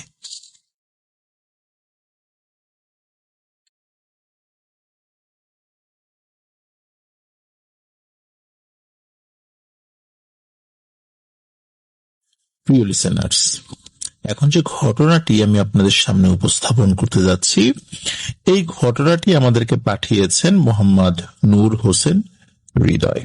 ওনার বাড়ি ফেনী জেলার সোনাগাজী উপজেলার চরডুব্বা গ্রামে। গত ৬৭ নং এপিসোডেও কিন্তু ওনার একটি ঘটনা আমরা প্রচার করেছিলাম। উনি পরপর ঘটনা পাঠিয়েছিলেন, যার কারণে পরবর্তী এপিসোডেই ওনার আরো একটি ঘটনা সিলেক্টেড হয়। আর এই কারণে এই ৬৮ নং এপিসোডে ওনার আরো একটি ঘটনা আমরা প্রচার করতে যাচ্ছি ইনশাল্লাহ। তো চলুন মূল ঘটনাতে চলে যাই। এই ঘটনাটি আজ থেকে প্রায় ১৭ বা ১৮ বছর আগে ঘটেছিল। ওনার বয়স তখন ৫ কি ৭ বছর। ঘটনাটি যার সাথে ঘটে তিনি ওনার আপন মেজ মামা, তার নাম হচ্ছে আব্দুল্লাহ। তো একদিন ওনার মামা এবং তার সমবয়সী কয়েকজন বন্ধু মিলে পরিকল্পনা করেন রাতের বেলা তালের রস চুরি করে খাবেন। তো সেটা করবেন, তো তারা ওনাদের বাড়ির পশ্চিম পাশে বিশাল এক ফসলি জমি আছে। তো স্থানীয় ভাষায় ওই জায়গাটাকে ঢগির পাথর বলে। এই ঢগির পাথর নাকি ১৯৭১ সালের যুদ্ধেরও আগে পাকিস্তানি একটি যাত্রীবাহী বিমান দুর্ঘটনাবশত সেখানে পড়ে যায় এবং বিস্ফোরণ ঘটে। ঘটনাস্থলে পাইলট সহ সব যাত্রী নাকি মারা গিয়েছিল। তখনকার সময় যোগাযোগ ব্যবস্থা সেভাবে ভালো না থাকায় তাদের পরিবারের কাছে অনেককেই ফিরিয়ে দেওয়া সম্ভব হয়নি। সেই যাত্রীদের মধ্যে কেউ কেউ মুসলিম, কেউ কেউ হিন্দু এরকম ছিল। মুসলিমদেরকে আসলে তো কবর দিতে হবে, হিন্দুদেরকে দাহ করতে হবে, কিন্তু কে মুসলিম কে হিন্দু লাশ দেখে কোনো বোঝার উপায় ছিল না। বিস্ফোরণে অনেকের দেহই পুড়ে ভস্ম হয়ে গিয়েছিল, যার কারণে লাশ কোনোভাবেই শনাক্ত করা যায়নি। তো যাদেরকে মোটামুটি হালকা পাতলা শনাক্ত করা গিয়েছে যে তিনি হিন্দু বা মুসলিম, সেক্ষেত্রে তাদেরকে তাদের ধর্ম অনুযায়ী সৎকার করা হলেও যাদেরকে কোনোভাবে শনাক্ত করা যায়নি তাদেরকে মাঠের মধ্যে একটি বড় গর্ত খুঁড়ে নাকি দাফন করা হয়েছিল একত্রে। আর ওই সময় কিন্তু এতটা যোগাযোগ ব্যবস্থা ভালো ছিল না, আর এখনকার সময় যেভাবে অনেক ডিটেলস যাত্রীদের রাখা হয়, ওই সময় কিন্তু অতটা হতো না। তো যাই হোক, এরপরে হয়তো বা পাকিস্তান সরকার কি পদক্ষেপ নিয়েছিল যাত্রীদের বিষয়ে বা তাদের পরিচয় নিশ্চিত করার বিষয়ে, এটা নিয়ে খুব বেশি আর জানা না গেলেও একটি ঘটনা কিন্তু ঘটে যায়। সেটি হলো, ওখানে ওই দুর্ঘটনা ঘটার পরে ওই জায়গাটা অনেকটাই হন্টেড হয়ে যায়। কেউ কেউ নাকি সেখানে রাতের বেলা কিছু লোকের অবয়ব দেখত, তারা মুখের মধ্যে আগুন নিয়ে মাঠের এই প্রান্ত থেকে অপর প্রান্তে দৌড়াদৌড়ি করছে, আগুনের গোলার মতো কিছু একটা এদিক ওদিক একে অপরকে ছুঁড়ে মারছে। আবার কেউ কেউ নাকি দেখতো দিনের বেলা যে জমি বা মাঠ একদম শুষ্ক, রাতের বেলা সেই মাঠে হাঁটু সমান পানি, আর বেশ কিছু নারী পুরুষ নাকি সেই পানিতে ঠেলা জাল দিয়ে মাছ শিকার করছে, কিন্তু তাদের কাউকেই এলাকার লোক বলে মনে হতো না। আর তারা দেখতে সাধারণ মানুষের তুলনায় বেশ একটু লম্বা আকৃতির ছিল। তো সেই ঢগির মাঠ কিংবা পাথর যাই বলি না কেন, সেখানে আরো নাকি কিছু ঘটনা রয়েছে, সেদিকে আমরা না যাই। তো মাঠের মাঝখানে ছিল উঁচু টাইপের একটা মাটির ঢিবির মতো, আর সেই ঢিবির উপরে ছিল বেশ পুরনো কয়েকটা তাল গাছ। ওনার মামারা সেই তাল গাছ থেকেই রস চুরি খাওয়ার একটা প্ল্যান করেছিল, কারণ সেই তাল গাছের যেই অবস্থান বা ওখানে যেরকম রসগুলো হতো, বেশ অনেক রসই হতো নাকি ওইখানে। আর ওই তাল গাছের তালগুলো নাকি আকারে অন্যান্য তাল গাছের থেকে বড় হতো, তবে ওখানে তেমন কেউ আসলে যেত না। তাল যখন পাকতো ভাদ্র মাসে, তখন লোকজন যারা ওই আশেপাশে খেতে কাজ করত, তখন গাছের নিচে তাল পড়ে থাকলে, যদি পড়ে থাকতে দেখতো, সেটা নিয়ে আসতো, কিন্তু গাছে উঠে গিয়ে সেই তাল পাড়ার সাহস কারো হতো না। তো সেই গাছের কাছে যখন ওনার মামা এবং তার বন্ধুরা তাদের প্রয়োজনীয় সরঞ্জাম, যেমন দা, গাছে ওঠার জন্য জোনা বা কাছি, রশি ইত্যাদি এগুলো নিয়ে গিয়েছিল, তো সেখানে গিয়ে তারা দেখতে পায় গাছের নিচে, রাতের বেলা কিন্তু গিয়েছে, তো গাছের নিচে কালো রঙের আকারে একটু বড় একটা বিড়াল গাছের নিচে ঘোরাঘুরি করছে। তো ওনার মামারা বিষয়টা স্বাভাবিকভাবেই নেন। যখন কেউ একজন গাছে উঠতে যাওয়ার জন্য সামনের দিকে যান, বিড়ালটা হঠাৎ অদ্ভুতভাবে রাগান্বিত স্বরে গর্জন করতে থাকে, বেশ রাগান্বিত ভাব তার। তখন সবাই একটু অবাক হয়ে বিষয়টা দেখে, আর যে গাছে উঠতে গিয়েছিল সে এমনিতেই ভীতু প্রকৃতির ছিল, তার কাছে বিষয়টা অস্বাভাবিক লাগে, সে গাছে না উঠে পিছু ফেরত আসে আর কি। তখন আর একজন যায় গাছে উঠতে, সে একটু সাহসী ছিল, তো সে বিড়ালের এই অস্বাভাবিক আচরণের পাত্তা না দিয়ে বিড়ালটাকে এড়িয়ে গাছে উঠতে যায়। বিড়ালটা হঠাৎ তখন কি করে, এক লাফে গাছের উপর উঠে যায়, আর লোকটা গাছে উঠছে, যখন একদম তাল গাছের মাথার কাছে চলে এসেছে, তখন কি হয় যে আর উপর উঠতে পারে না, কারণ উপরের ওই অংশটুকু নাকি খুবই পিচ্ছিল। বাধ্য হয়ে সে নিচে নেমে আসে, কিন্তু লোকটা যখন নিচে নেমে আসলো, দেখা গেল ওই বিড়ালটাও নিচে চলে এসেছে। আর পরিস্থিতি যখন স্বাভাবিক মনে হলো, আর একজন উঠতে জায়গা আছে, তখন বিড়ালটি আবারও গাছের উপরে উঠে যায় এক লাফে। আবারও নাকি ওই অংশটুকু পিচ্ছিল মনে হয়। পরবর্তীতে যিনি উঠেছিলেন তিনি আর উঠতে পারেননি। লোকটা তখন গাছে উঠতে না পেরে আবার নিচে চলে আসে। কিন্তু গাছের উপরের দিকে টর্চ লাইট মেরে দেখলে কিছুই দেখা যায় না, সবকিছু ঠিকঠাক মনে হয়। কোনো জায়গায় যদি পিচ্ছিল হয়ে থাকে তাহলে তো একটু চকচক তো করতেই পারে, তাই না? চিকচিক করে যেখানে পিচ্ছিল হয়ে থাকে, কিন্তু একদম স্বাভাবিক। একে একে প্রত্যেকেই চেষ্টা করে, কিন্তু সকলে ব্যর্থ হয়ে ফেরত আসে। তখন সবাই এক প্রকার ভয় পায়, আবার রাগান্বিত হয়। এত কষ্ট করে আসলো, কিছুই ফল পেল না। তখন তারা ফেরত আসতে থাকে। কিছুটা পথ আসার পর হঠাৎ করে তারা শুনতে পায় তাল গাছের ওই দিকটা থেকে, বেশ উপর থেকে, এক প্রকার তিরস্কারমূলক মহিলা কণ্ঠে কিছু কথা ভেসে আসছে, আর অট্টহাসির আওয়াজ ভেসে আসছে। তবে একটা বাক্য তারা সবাই শুনতে পায়, সেটা হলো, কিরে, চলে যাচ্ছিস? শুধু একবার উঠেই দেখতি, কি করতাম তোদের। তোর কপাল অনেক ভালো, তাই বেঁচে গেলি, যা বাড়ি যা। এই শুনে সকলেই দেয় ভৌ দৌড়। এক দৌড়ে মূল রাস্তার উপর চলে আসে। তখন সবাই দৌড় বন্ধ করে কিছুক্ষণ জিরিয়ে নেয় এবং আস্তে আস্তে তারা বাড়ির দিকে হাঁটতে থাকে। তারা যখন চৌরাস্তার মোড়ে আসে, তো এখানে বলে রাখা ভালো, ওই চৌরাস্তার মাথায় একটি নাকি আশ্রয় কেন্দ্র রয়েছে, আর ওই রাস্তার মোড়ে রয়েছে পুরনো একটা বাঁশঝাড়। তো ওই চৌরাস্তার মোড়ে যখন এসেছে, ওই দিক থেকে বাঁশঝাড়ের কাছে আরো অনেকেই কিন্তু দিনের বেলা বা রাতের বেলা অনেকেই নাকি ভয় টয় পেয়েছে। তো ওই নূর হোসেন হৃদয় ভাইয়ের মামা এবং তার বন্ধু সেই বাঁশ ঝাড়ের ওই দিক দিয়ে কিন্তু যেতে হবে। বাঁশ বাগানের কাছে এসে দেখে ঠিক ওই বিড়ালটা ওই বাঁশের ভেতর থেকে বের হয়ে রাস্তার মাঝখানে ঠায় দাঁড়িয়ে আছে এবং তাদের দিকে রাগান্বিত চোখে তাকিয়ে আছে। মনে হচ্ছে যে পথ আগলে দাঁড়িয়েছে, তাদেরকে যেতেই দেবে না।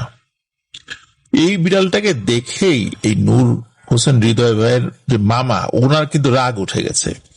কি স্বাভাবিক কি অস্বাভাবিক বিড়াল, এইটা তার মাথায় নেই। প্রথমে এক বিড়াল দেখে একটা সমস্যা হলো, সেই বিড়াল গাছে উঠতে দেয় না, আবার এটা সেটা সমস্যা হলো। এখন আবার রাস্তার মাঝখানে আর একটা কালো বিড়াল আসছে। ওনার এমন রাগ হয়েছিল, ওনাদের সাথে তো একটা দা ছিল, তো উনি ওই দা অন্য এক বন্ধুর হাত থেকে নিয়ে ওই বিড়ালটার দিকে প্রচন্ড জোরে ছুঁড়ে মারে। আর ওই দাটা ঠিক বিড়ালের গায়ে এসে পড়ে, বিড়ালটা রাস্তার মাঝখানে ছটফট করতে থাকে। ঠিক তারই সাথে সাথে সেই বাঁশঝাড়ের মাথার দিকে শুরু হয় প্রবল ঝড়। বাকি সব দিকে পরিস্থিতি স্বাভাবিক, কিন্তু বাঁশঝাড়ের ভেতরে প্রবল উত্তাল একটা পরিবেশ বিরাজ করছে। মনে হচ্ছে পুরো বাঁশঝাড় ভেঙে তাদের গায়ের উপর এসে পড়বে। তখন মামার বন্ধুরা সবাই মামাকে বকাবকি শুরু করে এবং সেখান থেকে তারা দৌড়ে দ্রুত পালিয়ে যায়। সবাই যার যার বাড়িতে চলে গেলেও কিন্তু এই যে মামার বাড়ি তো কাছাকাছি ছিল, তখন তাকে তো একা একা আসতে হবে। তো উনি বাড়িতে ফিরছিলেন, আর এই নূর হোসেন হৃদয় ভাইয়ের নানাদের বাড়ির রাস্তার মধ্যেই রয়েছে আবার দুটো তাল গাছ। তো মামা যখন বাড়ির রাস্তা দিয়ে প্রবেশ করে, তখন সামনের দিকে তাকিয়ে দেখে সেই তাল গাছের পাতাগুলো অস্বাভাবিকভাবে নড়ছে, কোন ধরনের বাতাসের উপস্থিতি ছাড়াই। এই নড়াচড়াটা এমন ছিল, বাতাসের তাল পাতা নড়লে যেমনটা মনে হয় তা কিন্তু না। কেউ যদি হাত দিয়ে ঝাঁকাতে থাকে প্রত্যেকটি পাতা, ঠিক যেমন শব্দ হয় এবং যেরকম সিচুয়েশন হয়, ঠিক তেমনটা। লিসেনার্স, আপনারা ফিল করুন এবং বোঝার চেষ্টা করুন, কেউ হাত দিয়ে যদি তালপাতা ঝাঁকাতে থাকে কেমনটা দেখা যেতে পারে। ঠিক তেমনটা যখন হচ্ছিল, কোন ধরনের বাতাসের উপস্থিতি ছাড়া, তখন এই আব্দুল্লাহ মামা ভীষণ ভয় পেয়ে যান। উনি বাড়িতে ঢোকারও সাহস পাচ্ছেন ওই তাল গাছ পেরিয়ে। আর এতক্ষণ পর্যন্ত ওনাদের সাথে যা ঘটে গেল, এটা সবই ওনার খুব ভালো করে মনে পড়ছে। তখন তো সবাই একসাথে ছিল, কিন্তু এখন তো মামা একা। এখন উনি না পারছে পেছনে যেতে, না পারছে ভয়ের সামনে যেতে, অজ্ঞান হয়ে যাওয়ার মতো অবস্থা। এরই মধ্যে ওনাদের বাড়ির একজন সদস্য, ওনারা তো শরিক ফ্যামিলি, তো বাড়ির একজন সদস্য টর্চ নিয়ে বাইরে আসে। কি কারণে আসছে এটা কেউ জানে না। তো উনি যখন রাস্তার দিকে টর্চ মারে কোন একজন ব্যক্তি দাঁড়িয়ে থাকা দেখে, এই টর্চের আলো দেখে উনি বুঝতে পারেন যে এটা তো আব্দুল্লাহ। পরে বলে, কি আব্দুল্লাহ নাকি? ওই মুহূর্তে তো আব্দুল্লাহ মামা সাহস ফিরে পান। উনি কোনো কিছু না ভেবে চোখ বন্ধ করে দেন, এক দৌড়ে বাড়ির উঠোনে এসে আম্মা বলে চিৎকার করে সেন্সলেস হয়ে পড়েন। যিনি টর্চ মেরেছেন তিনি সম্পর্কে নূর হোসেন হৃদয় ভাইয়ের বড় আব্বু হন আর কি। তো তিনি মামার এই অবস্থা দেখে মামাকে ধরাধরি করে ঘরের সামনে নিয়ে এসে বসায়। ততক্ষণে বাড়ির সকলে কিন্তু ঘুম থেকে উঠে গেছে। মামার জ্ঞান ফেরানো হয়। মামা তখন পুরো ঘটনা কাউকে না বলে শুধু বাড়ির সামনের তাল গাছের গোড়ায় ভয় পেয়েছে বলে জানায়। তখন সবাই মামাকে সান্ত্বনা দিয়ে বলে, ওসব কিছু না, তুই হয়তো ভুল দেখেছিস, এসব বলে তাকে ঘুমিয়ে যেতে বলে আর কি। আর মামা কোনো কথা না বলে উনি ঘুমাতেও চলে যান। রাত তখন প্রায় 1টা। মামা তার সাথে ঘটে যাওয়া বিষয় নিয়ে ভাবতে ভাবতে হঠাৎ ঘুমিয়েই পড়েন। রাত যখন আনুমানিক 2:30 কি 3টা, তখন মামার ঘুম ভেঙে যায় বেশ কয়েকটা বিড়ালের ডাকে। অনবরত সেই বিড়ালগুলো ডেকেই চলছে আর ঘরের চারপাশে ঘুরছে।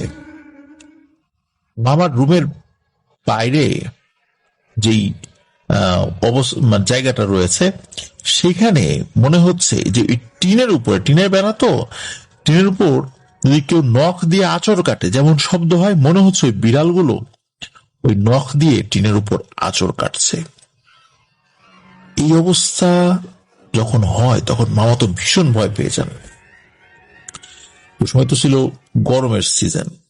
গরমের মধ্যে কাঁথা মুড়ি দিয়ে মামা শুয়ে থাকেন আর মনে মনে আল্লাহকে ডাকতে থাকেন। কিন্তু অদ্ভুত ব্যাপার, বিড়ালের ওই আওয়াজ বাড়ির অন্য কেউ নাকি শুনতে পায়নি, যেটা পরবর্তীতে জানা যায়। ওটা শুধু এই আব্দুল্লাহ মামা একাই শুনছেন। হঠাৎ বিড়ালের ডাক বন্ধ হয়ে গেলে মামা স্বস্তি ফেরত পান এবং ঘুমিয়েও যান।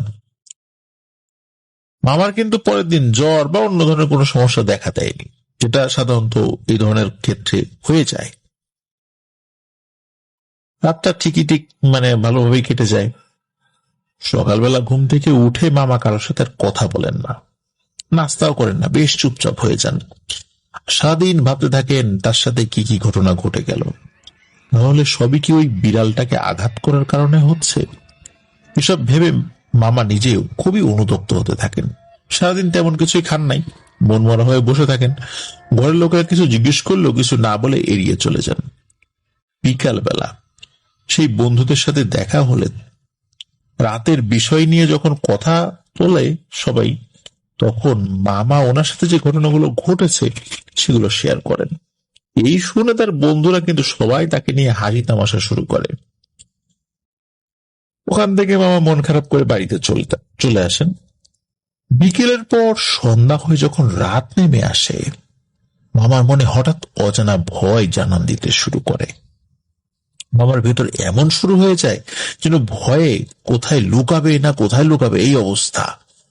ভয়ে উনি ঘর থেকে বের হন না, গুটিসুটি মেরে শুয়ে থাকেন।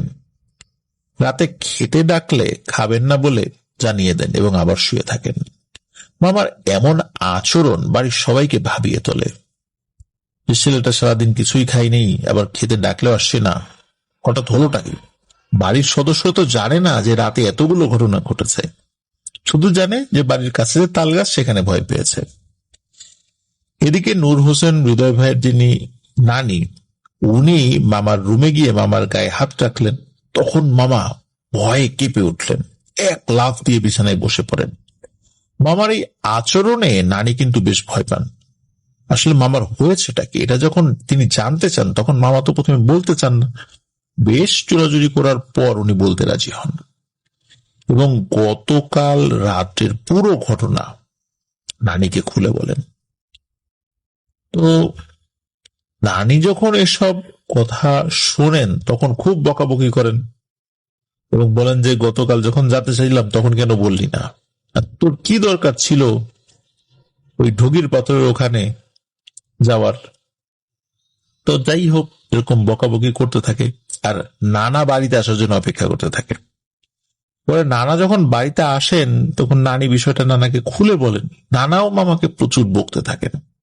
তো বকাবকি শেষে নানা বলেন রাতটা পোহাক, সকালেই তাকে হুজুরের কাছে নিয়ে যাব, এখন ঘুমাক।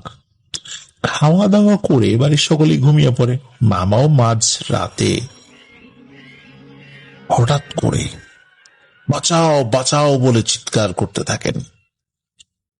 আশেপাশে অন্য যে ঘরগুলো ছিল, মানে তাদের যে শরিক ফ্যামিলি এবং তাদের যে ঘরের লোকেরা, সকলেরই ঘুম ভেঙে যায় এরকম হঠাৎ করে চিৎকারে। সকলে ঘুম থেকে উঠে মামার রুমে দৌড়ে গিয়ে দেখেন মামা সেন্সলেস হয়ে খাটের নিচে পড়ে আছেন। মামার মুখ থেকে ঘর ঘর করে শব্দ বের হতে লাগলো, অনেকটা ঠিক বিড়াল রাগান্বিত ভাবে যেভাবে শব্দ করে ঠিক তেমন। ঘরের সবাই ভয় পেয়ে যান এবং কেউ একা থাকতে চায় না। সবাই একটা খাটের মধ্যে গুটিসুটি হয়ে কোন রকমের রাত কাটিয়ে দেন। সকাল হলেই নানা মসজিদের ইমাম সাহেবকে বাড়িতে নিয়ে আসেন। ইমাম সাহেব মামার মুখ থেকে পুরো ঘটনা শোনেন এবং কি হয়েছে কিন্তু জিজ্ঞেস করেন, বিশেষ করে গতকাল রাত্রে। তখন মামা বলেন যে রাত্রে যখন উনি কাঁথা মুড়ি দিয়ে ঘুমিয়ে পড়েছেন, হঠাৎ ঘুমের মধ্যে নাকি উনি স্বপ্নে দেখেন বিশাল লোমশ দেহি এক কালো অবয়ব, যার পুরো শরীরটা অনেকটা গরিলার মতো, আর দুই মাথা বিশিষ্ট একটা অবয়ব ছিল সেটি, আর মাথাগুলো ছিল নাকি বিড়ালের মতো, আর তার কথা বলার ধরন ছিল বিড়ালের গর্জনের মতো, এবং বলছিল তোর এত বড় সাহস, তুই আমাকে আঘাত করিস। তোর তখনই বোঝা উচিত ছিল যখন তোরা সেই তাল গাছের কাছে গিয়ে গাছে উঠতে বারবার ব্যর্থ হয়েছিস। আমি তোদেরকে বারবার বাধা দেওয়ার চেষ্টা করেছিলাম কিন্তু তোরা কোনো ভ্রুক্ষেপই করিস নেই, আর তুই তখন আমাকে গালি দিয়েছিলি। এই জন্য পথের মধ্যে আমি বাঁশ সারে আবার তোদেরকে বাধা দিতে এসেছিলাম, কিন্তু তুই কি করলি? আমি কি তোদেরকে আঘাত করেছিলাম? আমি তো একটু সামনে এসেছিলাম, তুই একটা দা আমার গায়ে ছুঁড়ে মারলি। তোর এত বড় কলিজা, তোর কলিজাটা আমি দেখতে চাই। এই বলে স্বপ্নের ভেতর সেই অবয়বটা নাকি ওনার গায়ের কাঁথা টান দিয়ে সরিয়ে ওনার বুকের উপর ওই অবয়বটার বিশাল একটা পা তুলে দেয়, আর তাতেই হঠাৎ করে ওনার শরীরের নড়াচড়া সব বন্ধ হয়ে যায়। উনি বারবার চিৎকার করে ডাকার চেষ্টা করে ব্যর্থ হচ্ছিলেন। অবয়বটা বুকের দিকে তার বিশাল লোমশ হাতটি বাড়িয়ে দেয় এবং বুকে বড় বড় নখ বিশিষ্ট হাত দিয়ে বুকটা ছিদ্র করে কলিজা বের করে আনার চেষ্টা করতে থাকে।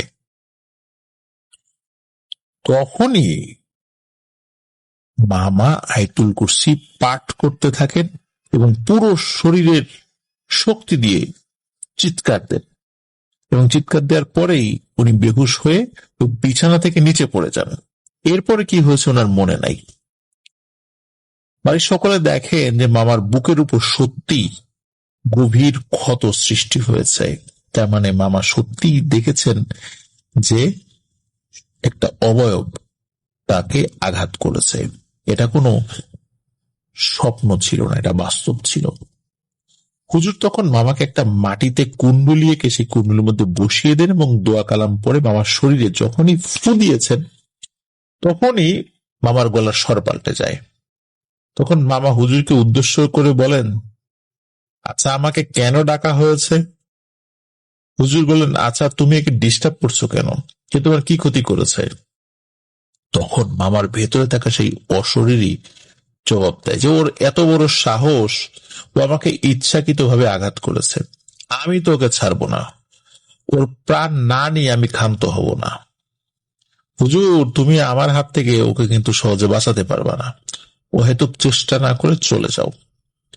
হুজুর তখন বলেন, আমি কি পারবো কি পারবো না সেটা পরে দেখা যাবে, তুমি এই ছেলেটাকে ছেড়ে দাও, ও যা করেছে না বুঝেই করেছে, তোমাকে সে চিনতে পারে নাই, তাকে ক্ষমা করে দাও, তাকে ছেড়ে চলে যাও। এখন অশরীরটা কিছুতেই মানতে নারাজ। তখন হুজুর চিন্তা করেন যে একে যদি খুশি করে বিদায় না করা হয় তাহলে এই আব্দুল্লাহর খুব বিপদ আছে। এখন পদ্ধতি কয়েকটা রয়েছে। এক হলো এই পিশাচটাকে বোতলবন্দি করা, অথবা মেরে ফেলা, অথবা জোর করে তাড়িয়ে দেয়া। এই তিনটা অপশনই ক্ষতিকর। তাহলে এই পিশাচের যারা পরিচিত আত্মীয় স্বজন রয়েছে বা তার বন্ধু বান্ধব রয়েছে, এরা এসে অ্যাটাক করবে। তাহলে ওকে খুশি করে বিদায় দিতে হবে যাতে সে না আসে, এবং ওয়াদা নিয়ে বিদায় দিতে হবে। আমরা যেটা জানি প্রিয় লিসেনার, সেটা হলো যে কোন জিন যদি পজেসড করে ফেলে কাউকে, তখন সে কিন্তু সহজে যেতে চায় না, এবং যাওয়ার একটা বিনিময় তাদেরকে দিতে হয়।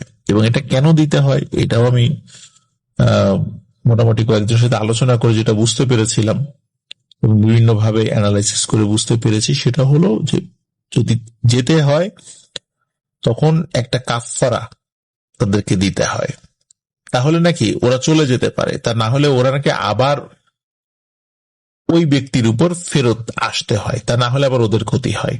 এই জন্য ওরা চলে যাওয়ার জন্য কিছু একটা দাবি করে। তো যখন ওই হুজুর একটা বিনিময় দেওয়ার কথা বলে, তখন সে বলে একটা কালো রঙের খাসি এবং 5 কেজি মিষ্টি দিতে হবে। হুজুর বলে খাসি দেওয়া যাবে না, এদের অবস্থা ভালো না, খাসির পরিবর্তে অন্য কিছু চাও।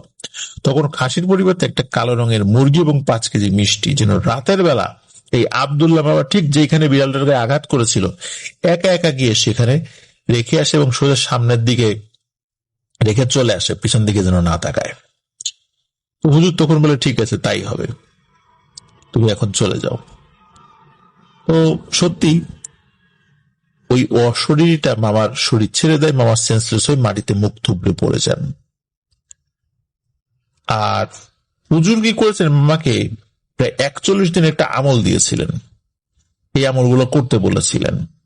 আর এই ঘটনার পরের দিনটা 10টার দিকে সেই বাসার কাছে মামা একটি কালো মুরগি এবং 5 কেজি মিষ্টি রেখে আসেন, এবং রেখে সোজা বাড়ির দিকে চলে আসেন। প্রতিমধ্যে আর কোনো ধরনের কোনো সমস্যা হয়নি। এরপরে মামার সাথে ওই ধরনের কোনো ঘটনা আর ঘটেনি, মামা সুস্থ হয়ে যান। এটি ছিল আব্দুল্লাহ মামার সাথে ঘটে যাওয়া একটি ঘটনা। তো প্রিয় লিসেনার্স, আশা করছি এই ঘটনাটি আপনাদের ভালো লেগেছে। ধন্যবাদ জানাচ্ছি নূর হোসেন হৃদয় ভাইকে, প্রতিনিয়ত আমাদেরকে ঘটনা পাঠিয়ে যাচ্ছেন। উনি পেশা একজন ইলেকট্রিশিয়ান এবং এক ড্রাইভিং প্রফেশনে রয়েছেন। প্রিয় লিসেনার্স, যারা আমাদের চ্যানেলে এখনো সাবস্ক্রাইব করেননি তারা দ্রুত সাবস্ক্রাইব করে ফেলুন প্লিজ। আর যারা ইতিমধ্যে সাবস্ক্রাইব করে ফেলেছেন, জাযাকাল্লাহু খাইরান, তাদেরকে অসংখ্য ধন্যবাদ জানাচ্ছি।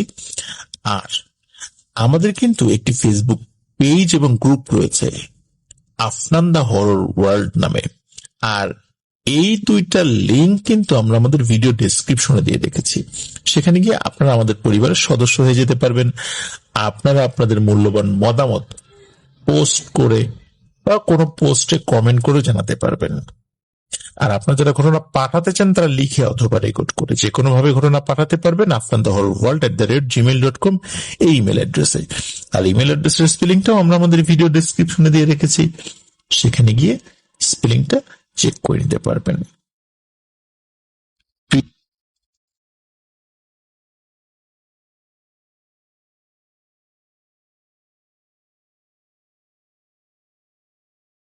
প্রিয় লিসেনার্স, এখন যে ঘটনাগুলো আমি আপনাদের সাথে শেয়ার করতে যাচ্ছি, এই ঘটনাগুলো আমাদেরকে পাঠিয়েছেন রিদওয়ান ইসলাম ফাহিম। ওনার ঠিকানা ঘাটারচর, দক্ষিণ কেরানীগঞ্জ, ঢাকা। উনি কয়েকটি ঘটনা আমাদেরকে পাঠিয়েছেন, 4টি ঘটনা। 4টি ঘটনার মধ্যে 3টি ঘটনা আমি আপনাদের সামনে উপস্থাপন করব। ভাবছেন যে 4টি কেন বলছি না, একটা বিশেষ কারণ রয়েছে। কারণটা হলো এই 4টি ঘটনার মধ্যে একটি ঘটনা আমি আপনাদের জন্য ফ্রাইডে স্পেশাল এপিসোডের রেখে দিয়েছি। ইনশাল্লাহ ফ্রাইডে স্পেশাল এপিসোডে আরেকটি ঘটনা শুনতে পাবেন। তো আমি এই রিদওয়ান ইসলাম ফাহিমের সাথে কথা বলেছি ঘটনাগুলো নিয়ে। তো চমৎকার ঘটনা, আপনারা শুনলেই বুঝতে পারবেন। চলুন শুরু করি। এটি নোয়াখালী জেলার দক্ষিণ হাজীপুর এলাকার একটি বিলকে কেন্দ্র করে, যার নাম হচ্ছে কমলার বিল। এই কমলার বিলকে ঘিরে শয়ে শয়ে ছোট বড় ভয়ানক ঘটনা রয়েছে। কমলার বিলটি মূলত 2টি ভাগে বিভক্ত। বিলের মাঝখান দিয়ে একটি মাটির রাস্তা গিয়েছে। রাস্তার ডান পাশে বিলের এক ভাগ এবং বাম পাশে অন্য ভাগ। বিলটির এক পাশে একটি বিশাল কবরস্থান। কবরস্থানটিতে যেতে হলে একটি চিকন মাটির পথ দিয়ে যেতে হয়। পথটির 2 পাশে সম্পূর্ণ বাঁশঝাড়। প্রিয় লিসেনার্স, এই যে বর্ণনাটা, এই বর্ণনাটা কিন্তু একটু মাথায় রাখতে হবে যে বিলটি 2 ভাগে বিভক্ত, ডান পাশ বাম পাশ। বিলটির এক পাশে কবরস্থান, আর সেই কবরস্থানে যেতে হলে একটি চিকন মাটির পথ দিয়ে যেতে হয়। আর ওই পথের 2 পাশে বাঁশঝাড় রয়েছে। আমি এই কারণে রিপিট করলাম, কারণ এই বিষয়টি বারবার আমাদের সামনে আসবে। উনি 2018 সালে নোয়াখালী বেড়াতে গিয়েছিলেন। তো ওখান থেকে ফেরার আগের দিন উনি এবং ওনার পরিবার হাজীপুর যান। যাওয়ার মূল কারণ ছিল ওনার দাদা দাদির কবর জিয়ারত করা। কবর জিয়ারত করার পর ওনারা যান ওনার এক ফুপুর বাড়িতে। তো সেই দিন ওনারা ফুপুর বাড়িতে থাকেন এবং রাতটাও থেকে যাওয়ার সিদ্ধান্ত নেন। সেই রাতে ওনার ফুপুর ছেলের নাম হচ্ছে জাকির। তো তিনি এই কমলার বিলকে কেন্দ্র করে অসংখ্য ঘটনা বলেন। এর মধ্যে বেস্ট এবং বড় কয়েকটি ঘটনা আমাদেরকে পাঠিয়েছিলেন। তার মধ্যে 3টি ঘটনা আমি এখন শেয়ার করতে যাচ্ছি। শুরু করি প্রথম ঘটনা। এই ঘটনাটি যার সাথে ঘটে সেই গ্রামের এক ছেলের সাথে, তার নাম হচ্ছে জনি। জনি এবং তার বন্ধুরা ছিল ডান পিটে। তারা সবাই সারাদিন এদিক ওদিক ঘুরে বেড়াতো। বিকালে মাঠে খেলে সেখানে একটি বাজারে গিয়ে রাত অবধি আড্ডা দিয়ে তারপর বাড়িতে ফিরত। ঘটনাটির সময়কাল 2011-12 সাল এরকম একটা সময় হবে। একদিন জনি ও তার বন্ধুদের মধ্যে বাজি লাগে যে কে সেই বিলের পাশে থাকা কবরস্থানে দিনের বেলা কোনো কিছু রেখে আসবে এবং রাতের বেলা গিয়ে সেই বস্তুটি নিয়ে আসতে পারবে। তো জনি বাজি জেতার আশায় বলে যে সে যাবে। কোনো একদিন নির্ধারিত হয় বাজির জন্য। ঠিক করা হয় যে সেই কবরস্থানে দিনের বেলা একটি গাছের ডালে বাংলাদেশের পতাকা বেঁধে আসা হবে এবং জনিকে সেই পতাকাটি রাত 11টার দিকে যেতে হবে এবং সেটা নিয়ে আসতে হবে। বন্ধুরা গিয়ে সেটা বেঁধে আসবে, কিন্তু জনি জানবে না সেটা কোথায় বাঁধা। সবাই ওই সময়টাতে বাজারে থাকবে এবং জনিকে পতাকা নিয়ে সরাসরি বাজারে গিয়ে তার বন্ধুদেরকে দেখাতে হবে। রাত 11টা। জনি রওনা দেয় বাজার থেকে কবরস্থানের উদ্দেশ্যে। সেই বাজার থেকে কবরস্থান যেতে 10 মিনিট লাগে। যেহেতু গ্রাম এলাকা, রাতের 11টা মানে কিন্তু চারদিকে সম্পূর্ণ জনশূন্য এবং থমথমে। জনির একটু ভয় লাগতে শুরু করে। সে যখনই কবরস্থানে যাওয়ার চিকন পথটিতে প্রবেশ করে, পথটির দুপাশে থাকা বাঁশঝাড় বাতাসে দুলতে শুরু করে। জনি মনে করে সে শীঘ্রই ঝড়ের কবলে পড়বে, তাই জনি জোরে জোরে পা চালানো আরম্ভ করে দেয়। কবরস্থানে ঢুকে সে আশেপাশের গাছগুলোতে মোবাইলের টর্চ মেরে দেখতে থাকে।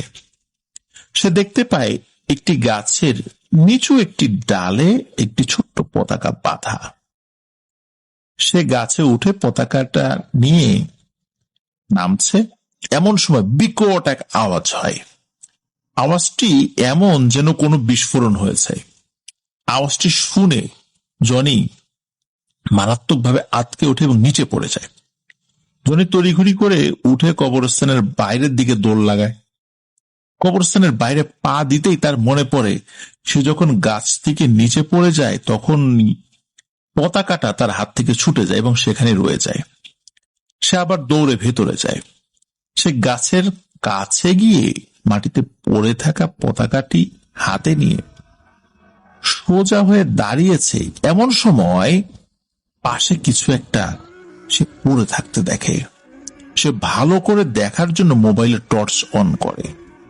সে টর্চ জ্বালাতেই যা দেখতে পায় তা দেখে জনির মাথায় আকাশ ভেঙে পড়ে। জনির মাথার ভিতর সবকিছু গুলিয়ে যায়। সে আতঙ্কে যত জোরে সম্ভব দৌড় লাগায় বাজারের দিকে। সে এক দৌড়ে পৌঁছে যায় বাজারে। জনিকে দৌড়ে আসতে দেখে তার বন্ধুরা তার কাছে যায়। তারা জনিকে হাঁপাতে দেখে প্রথমে শান্ত করে, তারপর জিজ্ঞেস করে কি হয়েছে। জনি তাদেরকে সবকিছু খুলে বলে। জনি তাদেরকে এইটাও বলে যে সে আসার সময় কি দেখেছিল। সব শুনে তার বন্ধুরা তাকে বলে, তুই একটা ভীতু, তুই আসলে কবরস্থানের ওখানে যাসই নাই, আর এখন উল্টাপাল্টা কাহিনী তুই বানাচ্ছিস। জনি তাদেরকে বলে সে মিথ্যে বলছে না এবং সে আসলেই কবরস্থানে গিয়েছিল। এই বলে সে হাতের মুঠোয় গুজে রাখা সেই ছোট্ট পতাকাটি তার বন্ধুদেরকে দেখায়। তার বন্ধুরা পতাকাটা হাতে নিয়ে পরীক্ষা নিরীক্ষা করে বুঝতে পারে এইটা সেই পতাকা যেটি তারা কবরস্থানে রেখে এসেছিল। তারা বুঝতে পারে এভাবে যে তারা আগে পতাকাটির এক জায়গায় একটা চিহ্ন দিয়ে রেখেছিল, যেটা তারা জনিকে জানায়নি। তারা এটা করেছিল যাতে জনি অন্য পতাকা না এনে চিটিং করতে যাতে না পারে, এই জন্য এই কাজটি করেছিল। তারা বুঝতে পারে যে জনি আসলেই কবরস্থানে গিয়েছিল, তবুও তারা জনির ঘটনায় বিশ্বাস করেনি। তারা মনে করে যে জনি তাদেরকে ভয় দেখানোর জন্য এইসব বলছে। জনি গিয়েছে ঠিক আছে, পতাকাও নিয়ে আসছে ঠিক আছে, কিন্তু ভয়ের কিছু ঘটেনি। তারা জনিকে বলে যে বাজি দিচ্ছিস ভালো কথা, তো এত নাটক করার কি দরকার, কালকে তোর বাজির টাকা পেয়ে যাবি। এই বলে তারা সবাই নিজের বাড়ির দিকে চলে যায়। পরের দিন তারা বাজারে গিয়ে জনির অপেক্ষা করতে থাকে। সকাল গড়িয়ে দুপুর হয়ে যায়, কিন্তু জনি আর আসে না। তারা জনির নাম্বারে অনেকবার ফোন দেওয়া সত্ত্বেও যখন জনির ফোন বন্ধ পায়, তারা জনির বাড়িতে যায় এবং জনির নাম ধরে ডাকতে থাকে। তারা দেখে জনির মা বেরিয়ে এসেছেন ঘর থেকে এবং তিনি বলেন জনি নাকি গতকাল রাতে বাড়িতেই ফেরেনি। জনির মা জনির নাম্বারে ফোন দেওয়ার পর যখন ফোন বন্ধ পায়, তখন তিনি মনে করেন জনির হয়তো ফোনের চার্জ শেষ হয়ে গেছে এবং সে তার কোনো বন্ধুর বাড়িতে গিয়েছে। কারণ এমনটা সে অনেকবারই করেছে যে রাত্রেবেলা বন্ধুর বাড়িতে থেকে গিয়েছে। যখন তারা বলে জনির বন্ধুরা বলে যে জনি তো কালকে রাতে তাদের কারোর সাথে ছিল না, তখন জনির মা চিন্তায় পড়ে যায়। জনির মাও জনির ফোন নাম্বারে ফোন দিতে থাকে, কিন্তু জনির ফোন নাম্বার তো বন্ধ। আরো বেশি চিন্তায় পড়ে যান তিনি। জনির মা ঘরের ভিতরে থাকা জনির বাবাকে ডাক দেন। জনির বাবা বাইরে আসার পর সব শুনে জনির বন্ধুদেরকে ধরে বসে যে গতকাল রাত্রে তারা আসলে কি করেছিল। জনির বন্ধুরা বাধ্য হয় জনির মা বাবাকে সবকিছু খুলে বলতে। তারা এইটাও বলে যে জনি কবরস্থান থেকে বেরিয়ে আসার সময় কি দেখেছিল। সব শুনে তারা সবাই এবং গ্রামের আরো কয়েকজন লোক মিলে সেই কবরস্থানে যায়। তারা কবরস্থানের ভিতর সেই গাছটির কাছে যায় যে গাছটিতে তারা পতাকা বেঁধে এসেছিল। তারা গাছটির কাছে গিয়ে দেখতে পায় জনির মৃতদেহ গাছটির গোড়ায় পড়ে আছে। তার চোখ খোলা এবং মুখে ভয়ের ছাপ। প্রিয় লিসেনার্স, জনি আসলে পতাকাটি ওই গাছের কাছ থেকে আনার সময় কি দেখেছিল? যখন জনি বুঝতে পারলো তার পতাকাটি ওখানে পড়ে গিয়েছে, আবার যখন ফেরত গেল তখন সে ভয়ানক একটা জিনিস দেখেছিল, যিনি তার বন্ধুদেরকে বলেছিল মূলত সে পড়ে যাওয়া পতাকাটি নিতে আবার যখন কবরস্থানে ঢোকে এবং সে যখন পতাকাটি নেয়ার জন্য সামনে ঝোঁকে, তখনই সে দেখতে পায় যে মাটিতে মৃত অবস্থায় জনি নিজেই পড়ে আছে। এই দৃশ্য দেখেই মূলত জনি প্রচন্ড ভয় পেয়েছিল এবং সত্যি সত্যি ওই জায়গাটাতেই জনির লাশ পাওয়া যায়। জনি রাতের বেলা কিভাবে আবার সেখানে গেল, কেন গেল, এটি কেউ জানে না, কারণ জনি তো মারা গিয়েছে। কে তাকে নিয়ে গিয়েছিল এটাও কেউ বলতে পারে না। সেই কবরস্থানেই জনিকে কবর দেয়া হয়। লিসেনার্স, এটি ছিল 3টি ঘটনার মধ্যে প্রথম ঘটনা। এই ঘটনা থেকে আমরা কি শিক্ষা পাই? ভুল করেও এমন কোনো বাজি ধরা যাবে না যা আমাদের জীবনের জন্য হুমকি হয়ে যায়। সাহস থাকা ভালো, দুঃসাহস থাকা কিন্তু ভালো না। জনির আত্মার মাগফিরাত কামনা করি। চলুন দ্বিতীয় ঘটনা শুরু করি। এই ঘটনাটা ঘটে ওই গ্রামের এক মাঝবয়স্ক লোকের সাথে, যার নাম হচ্ছে রুবেল। শুরুতেই আমরা বলেছিলাম যে সেই বিলের মাঝখান দিয়ে, মানে কমলার বিলের মাঝখান দিয়ে একটি মাটির রাস্তা গেছে, যেটা হলো সেই গ্রামে যাওয়ার একমাত্র রাস্তা। সেই রুবেল ভাই একদিন অনেক রাত করে তার বাইকে করে নিজের বাড়িতে ফিরছিলেন। যখন রুবেল ভাই সেই বিলের কাছাকাছি আসেন, তখন তিনি রাস্তার পাশে এক বৃদ্ধকে স্ক্র্যাচে ভর করে হাঁটতে দেখেন। অনেক সময় পঙ্গু লোকেরা যারা হাঁটতে পারেন না, তারা স্ক্র্যাচে ভর করে হাঁটেন, ঠিক সেই স্ক্র্যাচে ভর করে সেই বৃদ্ধ লোকটি হাঁটছিল। বৃদ্ধ লোকটি খুব ধীরে ধীরে চলছিল, তার পরনে ছিল সাদা রঙের জামা কাপড়। রুবেল ভাই সে বৃদ্ধ লোকটির কাছে গিয়ে বাইক থামায়, তাকে সালাম দিয়ে জিজ্ঞেস করেন যে তিনি কোন দিকে যাবেন, তাকে কি তার গন্তব্যে তিনি পৌঁছে দেবেন। বৃদ্ধ লোকটি আস্তে আস্তে ঘাড় ঘুরিয়ে রুবেল ভাইয়ের দিকে তাকায়।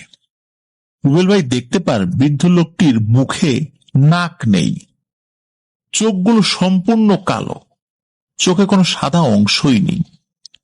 লোকটি রুবেল ভাইয়ের দিকে তাকিয়ে অদ্ভুত এক হাসি দেয়।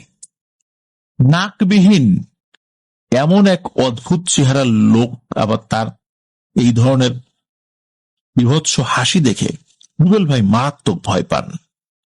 সে তার বাইক স্টার্ট করে পাগলের মতো ছুটাতে থাকে। সে বিলের মাঝ দিয়ে যাওয়ার রাস্তা ক্রস করার সময় যখন রাস্তার প্রায় মাঝামাঝি আসে, তখন তার বাইকের আলোতে তিনি দেখতে পান বৃদ্ধ লোকটি রাস্তার পাশে দাঁড়িয়ে আছে এবং লোকটি হাত দিয়ে তার ওই স্ক্র্যাচটি, মানে একটা স্ক্র্যাচ উঁচু করে ইশারায় রুবেল ভাইকে বাইক থামাতে বলছে। রুবেল ভাই তো দ্রুত গতিতে লোকটির পাশ দিয়ে বাইক চালিয়ে বেরিয়ে যান। রুবেল ভাই তার বাইকটা যতটা সম্ভব জোরে চালাচ্ছিলেন এবং যখন সেই বিলটা প্রায় ক্রস করে ফেলেছেন, তখন তিনি দেখতে পান ওই বৃদ্ধ লোকটি তার দুটো স্ক্র্যাচে ভর করে বাইকের পাশ দিয়ে দৌড়াচ্ছে। তাহলে বুঝতেই পারছেন প্রিয় লিসেনার্স, যে স্ক্র্যাচে ভর করে বাইকের সাথে সাথে দৌড়ানো, এটা কি চারটিখানি কথা, কত জোরে ওই স্ক্র্যাচ দিয়ে দ্রুত হাঁটতে হবে। আর ওই সময় বৃদ্ধ লোকটি ওই রুবেল ভাইকে বলছিল, কিরে রুবেল, কোথায় যাস, আমার সাথে নিবি না? এই বুড়া লোকটারে নিয়ে যা সাথে।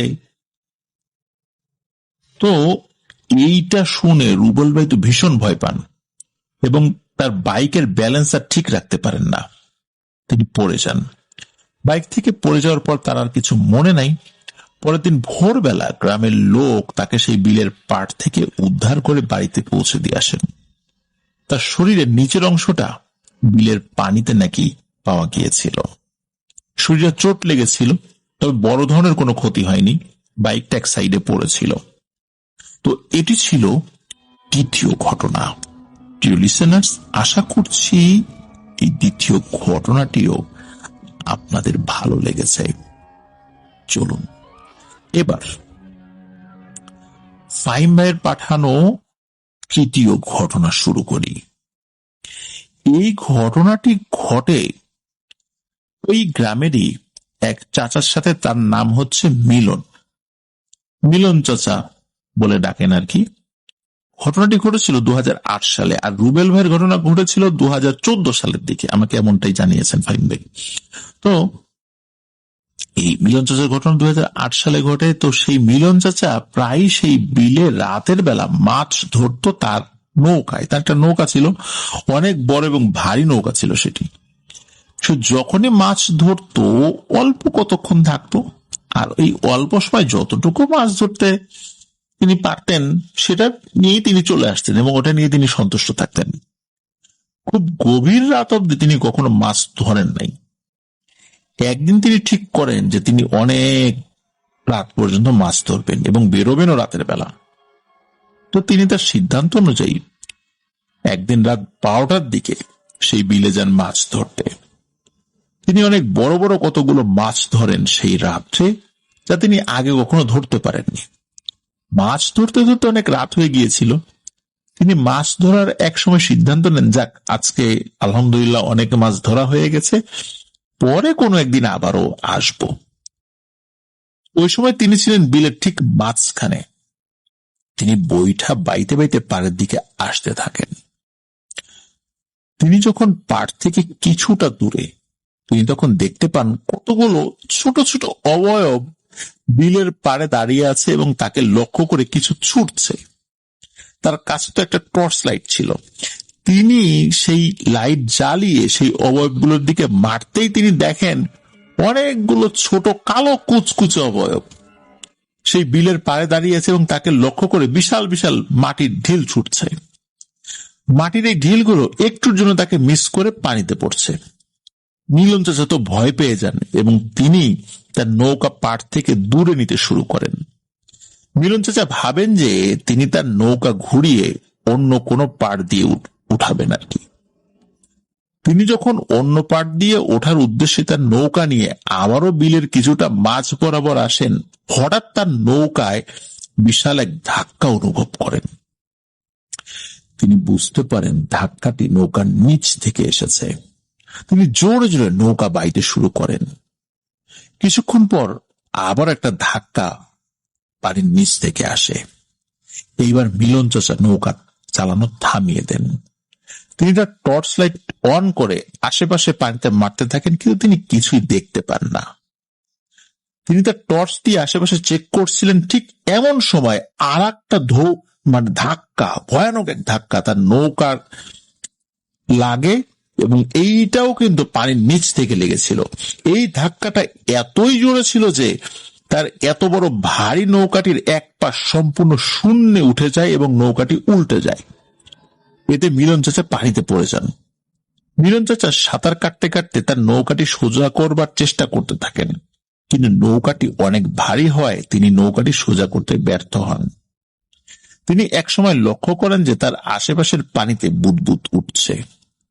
হঠাৎ বুদবুদ ওঠা বন্ধ হয়ে যায় এবং একটু পর পানির নিচ থেকে কিছু ভেসে ওঠে। মিলন চাচার হাতে তখনও সেই টর্চ লাইট ছিল।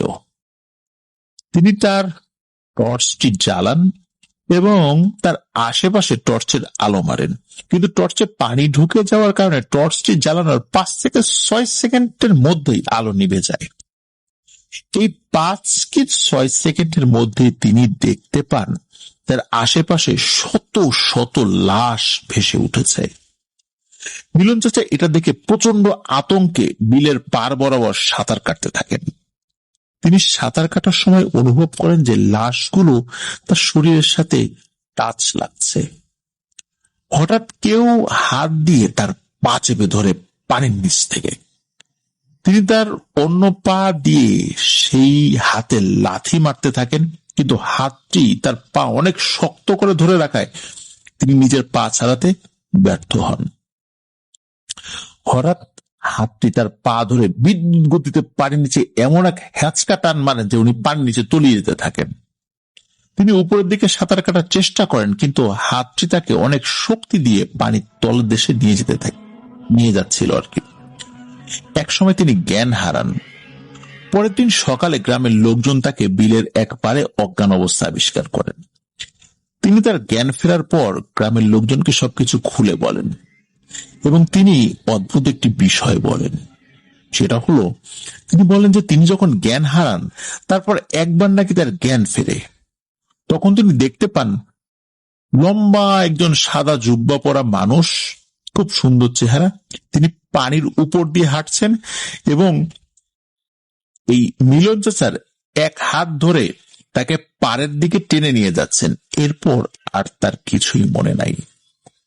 প্রিয় লিসেনার্স, এই সাদা জুব্বা পরিহিত এই অবয়বটি নিঃসন্দেহে কোনো ভালো জিন ছিল, অথবা আল্লাহ সুবহানাহু ওয়া তাআলা প্রেরিত কোনো ফেরেশতা ছিলেন, যার কারণে ওই দুষ্টু পিশাচেরা ওনার ক্ষতি করতে পারেনি।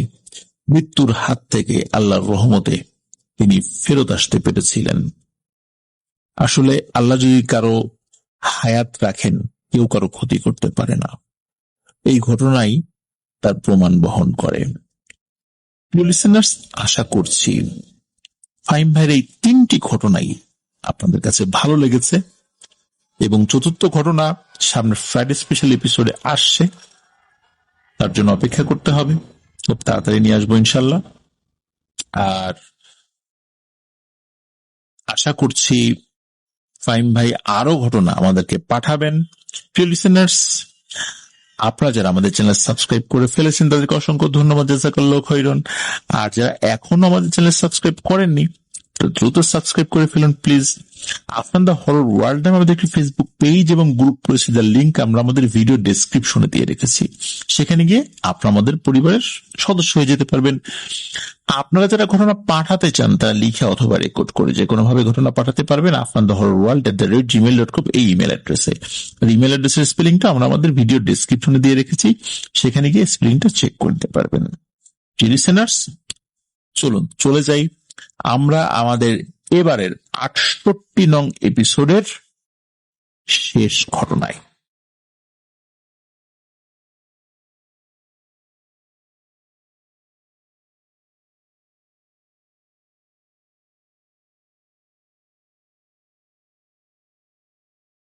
আবারও স্বাগতম জানাচ্ছি প্রিয় লিসেনার্স আমাদের এবারের এপিসোডের একদম শেষ ঘটনায়। আশা করছি আমাদের এখন পর্যন্ত যতগুলো ঘটনা আপনারা শুনেছেন, আমরা প্রচার করলাম এই এপিসোডে, সবগুলো ঘটনা ভালো লেগেছে। আর এখন যে ঘটনাটি শেয়ার করছি, এই ঘটনাটি যিনি পাঠিয়েছেন তার নাম হচ্ছে মীর শিহাব ভাই। উনি বর্তমানে সৌদি প্রবাসী। ওনার বাড়ি ব্রাহ্মণবাড়িয়া জেলার নবীনগর উপজেলায়। ওনার বেশ কিছু ঘটনা কিন্তু আমরা প্রচার করেছি, পাতালবাসী বইয়েও কিন্তু ওনার ঘটনা রয়েছে। উনি বেশ কিছুদিন যাবৎ ঘটনা পাঠাতে পারেননি, তার কারণ হিসেবে উনি অডিও ক্লিপে উল্লেখ করেছিলেন উনি এই প্রবাস জীবনে ভয়াবহ একটি সড়ক দুর্ঘটনার শিকার হয়েছিলেন। 1 মাস উনি হসপিটালে অ্যাডমিটেড ছিলেন। উনি জানিয়েছেন যে এই বিদেশ যাওয়ার পর একাকিত্ব তো থাকেই, কাজের ব্যস্ততা, কিন্তু হসপিটালে যখন তিনি অ্যাডমিটেড ছিলেন, এক গ্লাস পানি ঢেলে খাওয়ানোর মতো লোক তার পাশে ছিল না। খুব কষ্ট করেছেন। তো তার সুস্থতার জন্য দোয়া করি, আল্লাহ তাআলা তাকে সুস্থতা দান করুন। উনি এখন অনেকটাই সুস্থ। এরপরে আস্তে আস্তে স্বাভাবিক হতে সময় লেগেছে, তারপর আবার কাজে ফিরেছেন। আর ওনার হাতে ঘটনাও ছিল না, এই জন্য উনি ঘটনা পাঠাতে ওইভাবে পারেননি। তো এই ঘটনাটি তিনি পাঠিয়েছেন, এই ঘটনাটি সংগ্রহ করেছেন তার এক বন্ধুর কাছ থেকে। তার বন্ধুর নাম হচ্ছে টুটুল। এই টুটুলের বাড়ি ব্রাহ্মণবাড়িয়া জেলার নবীনগর উপজেলার বিটি বিশারা গ্রামে। ঘটনাটি মূলত ঘটেছে এই টুটুলের নানার বাবার সাথে। নানার বাবার নাম হচ্ছে মৃদুল মিয়া। ঘটনাটি ঘটে বাংলাদেশের মুক্তিযুদ্ধেরও আগে, অনেক আগের একটি ঘটনা। তো এই যে মৃদুল মিয়া, উনি কিন্তু নির্দিষ্ট কোনো কাজ করতেন না। যখন যে কাজটি পেতেন, সারা বছর জুড়ে যখন যে কাজের সময় আসতো, সিজন আসতো, সেটি তিনি করতেন। নির্দিষ্ট কোনো প্রফেশন তিনি ছিলেন না। যখন বর্ষাকাল আসতো তখন মাছ ধরতেন, যখন শুকনোর সময় আসতো তখন কৃষিকাজ করতেন, আবার কখনো ভ্যান চালাতেন। এরকম বিভিন্ন ধরনের কাজের সাথে তিনি যুক্ত ছিলেন। তো এভাবেই চলছিল ওনার দিনকাল। একদিন কি হয়, সময়টা তখন বর্ষাকাল। এই বর্ষাকালের একদিন ওনাদের যে গ্রাম, ওই গ্রামের পাশের গ্রামের একজন ব্যক্তিটির নামটা জানাতে পারেন নাই মিশিয়াব ভাই। তো তিনি ওই মৃদুল মিয়ার সাথে দেখা করতে আসেন। দেখা করতে আসার পর বলেন যে, মৃদুল মিয়া, তুমি তো এক এক সময় এক এক কাজ করো, তোমাকে একটা নির্দিষ্ট কাজ দেই, তুমি এই কাজটা করো, তাহলে আমি তোমাকে ভালো টাকা পয়সা দিব। মৃদুল মিয়া জিজ্ঞেস করে, কি কাজ? তখন তিনি বলেন যে, তুমি শুধু আমাকে গজার মাছ সাপ্লাই দিবা, আমি তার বিনিময়ে তোমাকে ভালো একটা অ্যামাউন্ট দিব, কিছু অ্যাডভান্স টাকাও দিয়ে যান। মৃদুল মিয়া চিন্তা করেন, গজার মাছ, এই আর তেমন কি। আর ওই সময়ে কিন্তু গ্রামে গঞ্জে, খালে বিলে, নালায়, নদীতে কিন্তু অনেক গজার মাছ পাওয়া যেত। এখন যদিও সেরকম পাওয়া যায় না বললেই চলে। তো এই বিষয়টা কিন্তু মৃদুল মিয়ার কাছে খুব কঠিন কোনো কাজ ছিল না। আর সময়টা বর্ষাকাল ছিল, অনেক জেলেদের জালেই গজার মাছ ধরা পড়তো। মৃদুল মিয়ার এতে রাজি হয়ে যান এবং তিনি এই গজার মাছ সংগ্রহ করা শুরু করে দেন। উনি নিজেও গজার মাছ ধরার চেষ্টা করতে থাকেন এবং নৌকা নিয়ে বিভিন্ন জায়গায় উনি ঘুরতে থাকেন, জেলেদের জালে কোনো গজার মাছ ধরা পড়েছে কিনা। তো এইভাবে উনি গজার মাছ সাপ্লাই দিতেন ওই ব্যক্তিকে, চলে যাচ্ছিল ভালোই। আর গজার মাছ দিয়ে উনি আসলে কি করতেন এটা মৃদুল মিয়াকে বলেন নাই, মৃদুল মিয়ারও জানার প্রয়োজন ছিল না। একবার কি হয়, ওই ব্যক্তি কি করেছে যে মৃদুল মিয়াকে ডেকেছে। তো মৃদুল মিয়া গেছে তার বাড়িতে, যাওয়ার পরে বলে যে, মৃদুল মিয়া, আজকে আমি একটা জায়গায় যাব, একটা কবরস্থানে যাব, তুমি আমার সাথে থাকবা। তো কবরস্থানে যাওয়ার কথা শুনে ওই ব্যক্তিটি, মানে মৃদুল মিয়া, উনি চমকে ওঠেন। কবরস্থানে আপনার সাথে আমি যাব কেন? ওই ব্যক্তি বলেন যে, না তেমন কিছু না, আসলে রাত্রেবেলা আমি যাব, তো তুমি আমার সাথে থাকলা, এর বিনিময়ে আমি তোমাকে টাকা দিব। মৃদুল মিয়া বলে যে, কবরস্থানে আপনি যাবেন, আমি সাথে থাকবো, আবার সাথে থাকার জন্য টাকা দিবেন? এই সাথে থাকা তো আপনি আর একজন লোককেও সাথে নিয়ে করতে পারেন। আমি আর এক গ্রাম থেকে আসব, আপনার সাথে যাব, বিষয়টা কেমন হয়ে যায় না? তখন ওই ব্যক্তিটি বলেন, না না, তোমাকেই লাগবে, চলো। তো মৃদুল মিয়া এক কথা দুই কথায় শেষ পর্যন্ত রাজি হন। সন্ধ্যার পরপরই ওই গ্রামে চলে আসেন ওই ব্যক্তির সাথে দেখা করার জন্য। তো এশার নামাজের পরে খাওয়া দাওয়া করে দুজন একসাথে বের হয়। ওই রাতটা ছিল ঘোর অমাবস্যা। তো দুজন কিছুটা সময় হাঁটতে হাঁটতে, হাতে হারিকেন ছিল দুজনের হাতেই, এই হাঁটতে হাঁটতে চলে আসেন এক কবরস্থানের কাছে। কবরস্থানের কাছে আসার পর ওই ব্যক্তির কাছে কিন্তু একটা কোদাল ছিল। তো কোদাল কেন, এই বিষয়টা মৃদুল মিয়া জিজ্ঞেস করেননি প্রথমে। কবরস্থানে আসার পর একটা কবর দেখানোর পর মৃদুল মিয়ার হাতে কোদাল দিয়ে উনি বলেন যে, মৃদুল মিয়া ধরো, এই কোদালটা নাও আর ওই কবরটা খোঁড়ো। মৃদুল মিয়া বলেন যে, এটা তো কথা ছিল না, আমি কেন কবর খুঁড়বো, এটা তো একটা অন্যায় কাজ। আর একজনের আত্মীয়ের কবর তাদের অনুমতি ছাড়া এটা তো খোঁড়া ঠিক না। আর আপনি কেন কবর খুঁড়তে যাবেন? আপনি তো কবরস্থানে আসার কথা, কবর খোঁড়ার কথা তো আমাকে বলেন নাই, জানলে তো আমি আসতামই না। বলে যে, আসলে আমি তো কবিরাজি করি, গজার মাছ দিয়ে বিভিন্ন ধরনের কবিরাজি কাজগুলো আমি করি, তো এই কারণে আমি আসছি। তো কবরটা খোঁড়ো, কোনো সমস্যা হবে না, আমি তো আছি তোমার সাথে। তো এক কথা দুই কথায় মৃদুল মিয়ার সাথে তর্কাতর্কি লেগে যায়, আপনি তো আমাকে কবর খোঁড়ার কথা বলেন নাই। এক পর্যায়ে কি হয়, মৃদুল মিয়া দৌড়ে ওখান থেকে চলে আসেন, সে তার বাড়িতে চলে আসেন। ওই রাত্রে উনি ঘুমিয়েছেন, স্বপ্নে কোন একটা অবয়ব তাকে এসে বলছে যে মৃদুল মিয়া, কাজটা ভালো করলি না, কাজটা করে আসতি, এরকম বলে। তো মৃদুল মিয়ার ঘুম ভেঙে যায়, উনি বিষয়টা দুঃস্বপ্ন হিসাবে দেখেন, কারণ একটু আগেই কবরস্থান থেকে এসেছেন, তারপর এরকম ঘটনা মনের অবচেতন মনেই হতে পারে, স্বপ্ন দেখতেই পারেন। পরের দিন দেখেন যে ওই ব্যক্তিটা ওই মৃদুল মিয়ার বাড়িতে এসেছেন।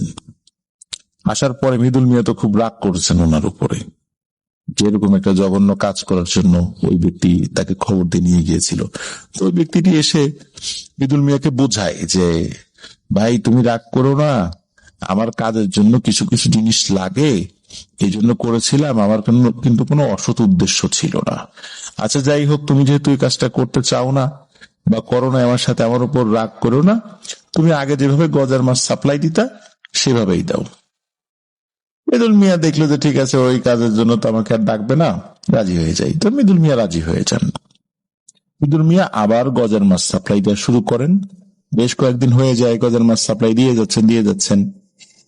এর মধ্যে কি হয়, ওনাদের গ্রাম থেকে প্রায় কয়েক গ্রাম পরে নদী পথে আর একটা জায়গায় যখন উনি গজার মাছ সংগ্রহের জন্য গিয়েছেন, তখন মোটামুটি সন্ধ্যা ভাব আর কি।